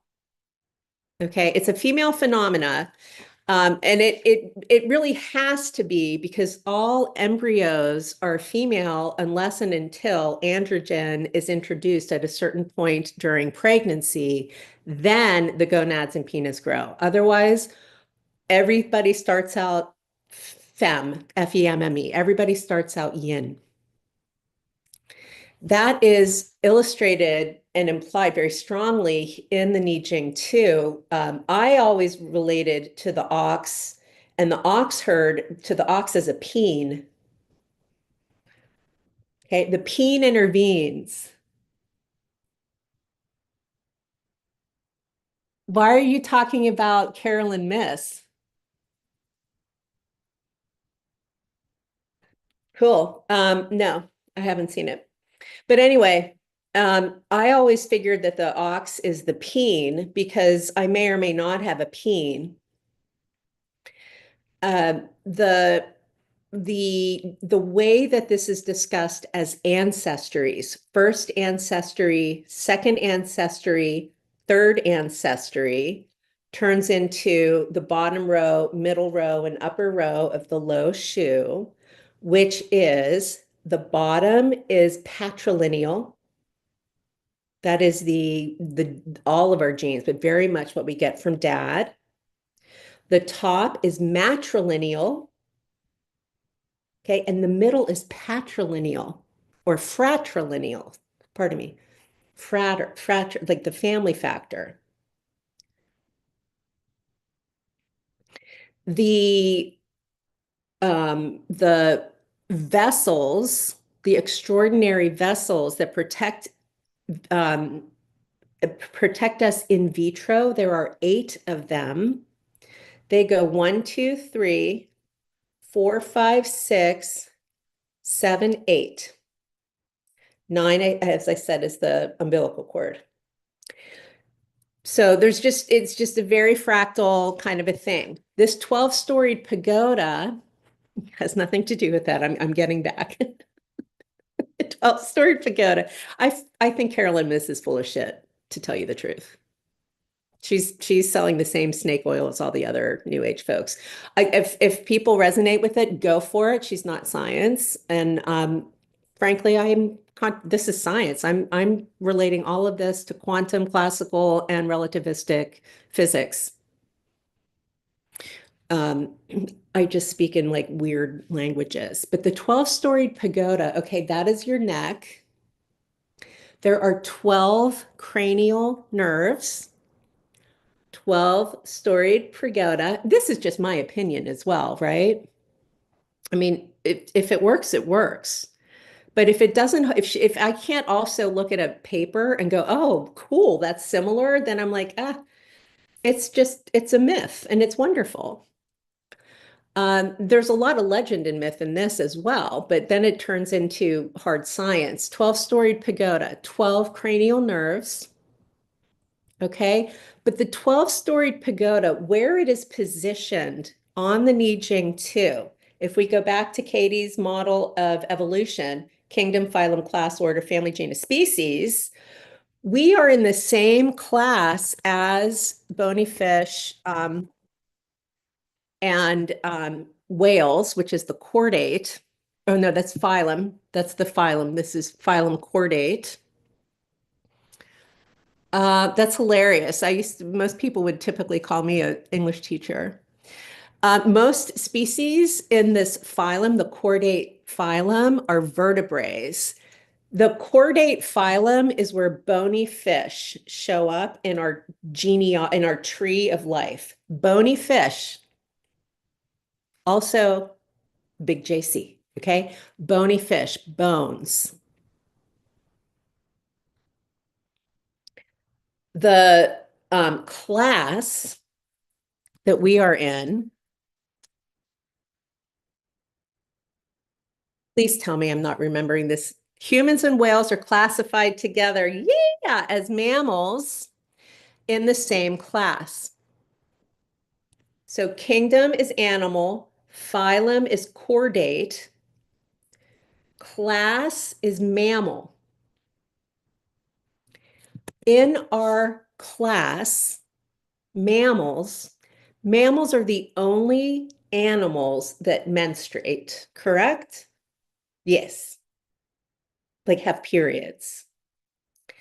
Of all the animals that have periods, of all of them, only three experience menopause. Only three. One is human. The other two are pilot whales and orcas. I thought it was going to be pachyderms. Pilot whales and orcas. Humans, pilot whales, and orcas. Somehow in our evolution as humans, just contemplating this from the top down as a taxonomy, not a hierarchy, we're just enjoy. We're talking about physics and evolution and reality and the framework of everything. And I'm really happy that you're here and confused, Kay. But also I understand if it's way too confusing. We've been going for a couple hours. So we're in the same class as orcas and pilot whales. We are the three mammals. We are the three big brain creatures on the planet that menopause. In the evolution of human, somehow, okay, we like the orcas and they're all under the ground and they go up and they're getting the oxygen, and at some point the red blood cells and the white blood cells and the bones and everything, and that happens. I'm fuck if I know how that happens. But then the apes occur and we end up being the singular species in our genus, as well as the singular land animal that has menopause, the only one. And we have the burden of gravity. Why do you think the orcas are so mad? I'm telling you, man, it's really scary sometimes when I think about it. But also, oh my gosh, how incredible. How did it happen that humans ended up having menopause? Why are what is that? What is that big, like, wow. When I think about like the coil, the mortal coil of karma and everything, how we're like mirroring these incredible, these ocean dwellers, not any of our cousins on land, none of them.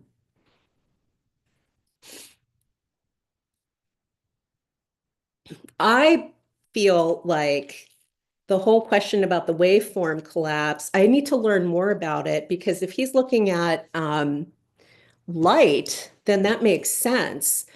I want to know how many of these folks are contemplating water. Like, just because we can perceive the speed of light, we can't move that fast. Just because we can measure it doesn't mean that it's us.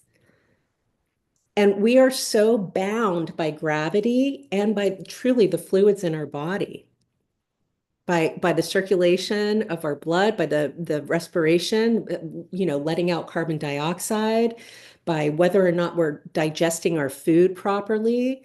There's a whole system in our brain called the lymphatic system, which exists to clean the brain.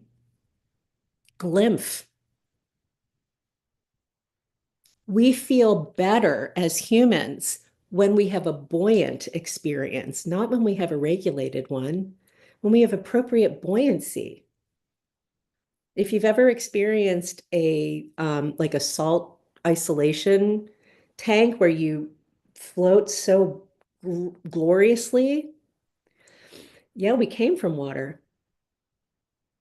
Yeah. And water behaves differently than any other compound on the planet as it relates to the states of matter. Back to the Lo Shu. The top row of Lo Shu is liquid, the middle row is gas, the bottom row is solid. So all three states are presented, but they're not presented in the order that you might contemplate them. There's almost always a trick or a twist in the alchemy, because there has to be, because of the Mobius factor. But water is the densest in its fluid form. Water doesn't matter. light, water. Like, oh my gosh, I don't even know how they would do that. But isn't gravity, isn't like the response of gravity to the planets that's waves. You should listen to how physicists talk about space. It's incredible the way that they'll go from this like beautiful, pastoral, gorgeous, like metaphor, la la la, into like 27,000 computational, and then it's da, da, da. I mean, it's so incredible. And I'm like, yes, because there's the middle part, this whole center zone, which is we cannot have full awareness of every aspect of us because we can't. So we have the sagittal plane is the right-hand column. That's the corpus callosum. The coronal is the middle column. The transverse is the left.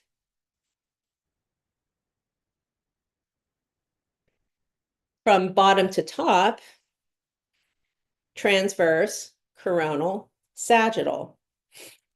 And I'm saying transverse, coronal, sagittal rather than medial, distal, superior, any of those other words that folks use to describe a body in space, because sagittal, coronal, and transverse mirrors our goddamn brain, okay? It's how we grew.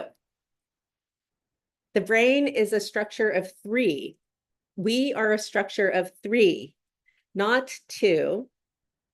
And where we get messed up is at the corona. That's what I learned from the inventor of the CD-ROM.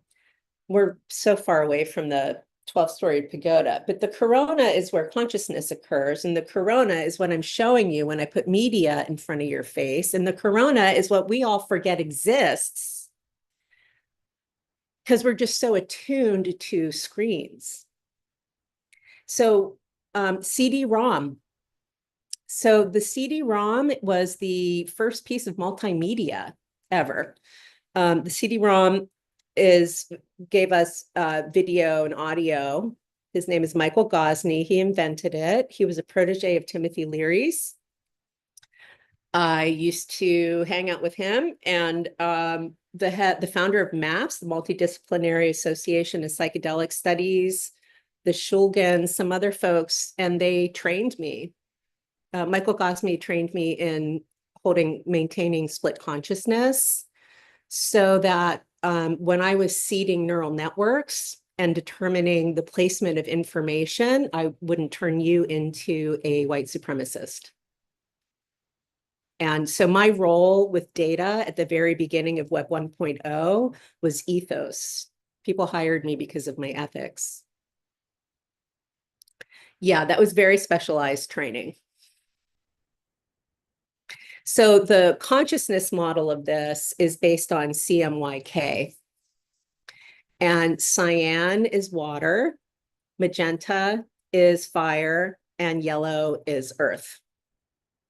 And that actually does map to traditional Chinese like nomenclature, only China uses red for the corona.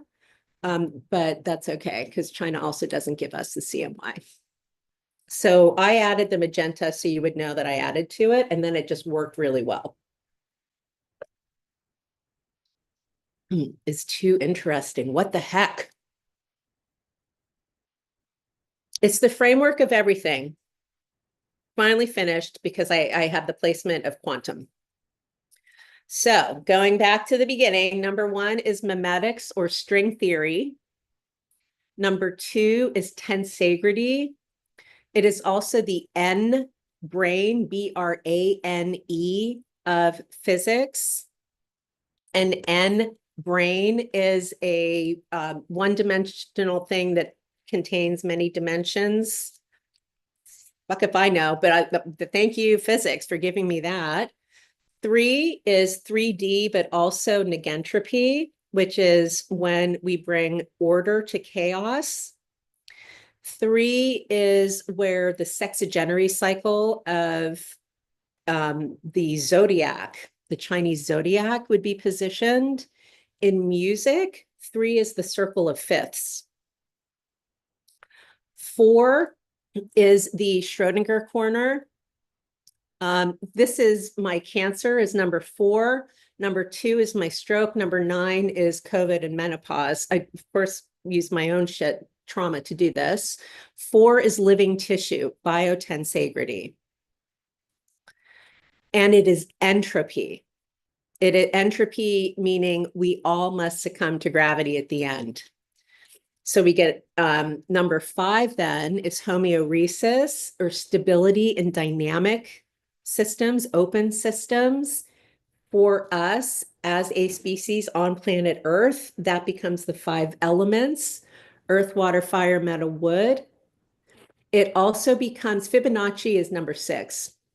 It also becomes the 4 cardinal directions. 6 is Fibonacci. It's also recursion. 6 is it refraction as well? No, 7 would be refraction. 6 is recursion. 7 is refraction. And also like any, what is the practical application of the alchemical system that I am doing? Like, what am I doing? In music, 7 would be parallel and contrary scales on a piano. 8 is gravity, just straight up gravity. It is also the geometry is, it's not octahedral, it's octa something, not octalinear. It's something that starts with an O, an octa, having to do with 8. Which, if we want to make this music, then gets us into an octave. 9 is usually translated as wu wei. I'm calling it Shentegrity, which is the geometry of wu wei, which is all of this shit. 10 is either 1 or nothing, or the vagus nerve, or we go into a whole bunch of other stuff. So 10 takes us into very complex realities. And then the Nijing 2 is an interface, not a map. This does not tell you where things are. It tells you where things begin. You should totally go download at least my free stuff, because you get a Nijing tour, a tour of this. There is a translation from the Chinese so that you can read the poetry that's associated with this artifact, as well as like, what do these different entities mean? And like, what is that string of, there's what is that little dot at the top? The mountains here, these mountain of the 9 peaks, that's the homunculus. That's our sensory motor cortex. That little pagoda thing in between the highest peak of the mountain and the next range, that's the fontanelle. It's called the thickly veiled numinous terrace. That is the location of where the Tibetans are doing their shining skull breath to prepare to leave the body when they die. How cool is that? The Nijing 2 shows us our pineal gland with the sun, and then the olfactory experience with the moon. Shining skull is only for death. Shining skull is why, but no, you don't, you just do the shining skull breath. Yeah.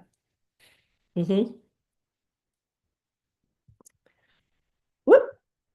I'm gonna jump off soon and like drink some water and take my cats outside to enjoy some outside. The quantum aspect of the Nijing 2, I believe, is settled. Olfactory experience with the moon. Yeah. The 369 here, I do want to say 369 in this chart maps very directly to the summer constellation of Vega, Altair, and Drago. I think that's the third one. Drago, Vega, and Altair at 6. Altair is the hawk. Vega is part of Lyra. And the D1, hold on. It also then turns into another Mobius in that, here we go. Hold on, I gotta look at it. Deneb, sorry, that's the name, Deneb. Deneb is very heavy. So Deneb turns into carbon. Again, this is oxygen, and the 2 is hydrogen. Those are like the 3 molecules that matter, right? H2O, CO2, and then, yeah. And also splitting of the hydrogen molecule. Shining skull. So the summer constellation is Deneb, Vega, Altair, 3, 6, 9. The triangle that makes is the golden triangle. It's the 32, 32, 72, I think it is. I don't know, but that's where that apparently is my fucking Cas theorem. So cool. The summer constellation, some folks think that might have something to do with the pyramids as well, that they might be aligned to the summer constellation. And when the pyramids were built, the North Star was part of the dragon constellation. And the Chinese have dragons very prominently in their mythology and everything. So I think that's pretty interesting as well. Astrophysics is way too much for me, though. Quantum is better. Okay. Thank you for being here. Framework of everything. Cas theorem. Put it all in its place. So yeah, so now I guess I have to call some folks. Thank you. Thank you. Live long and prosper. I shall return, probably with some like very practical things we can do with our bodies. But I'm really, really happy that you were all here with me today for this marathon of ideas. And we missed the thing that none of us wanted to see. So it all worked out great.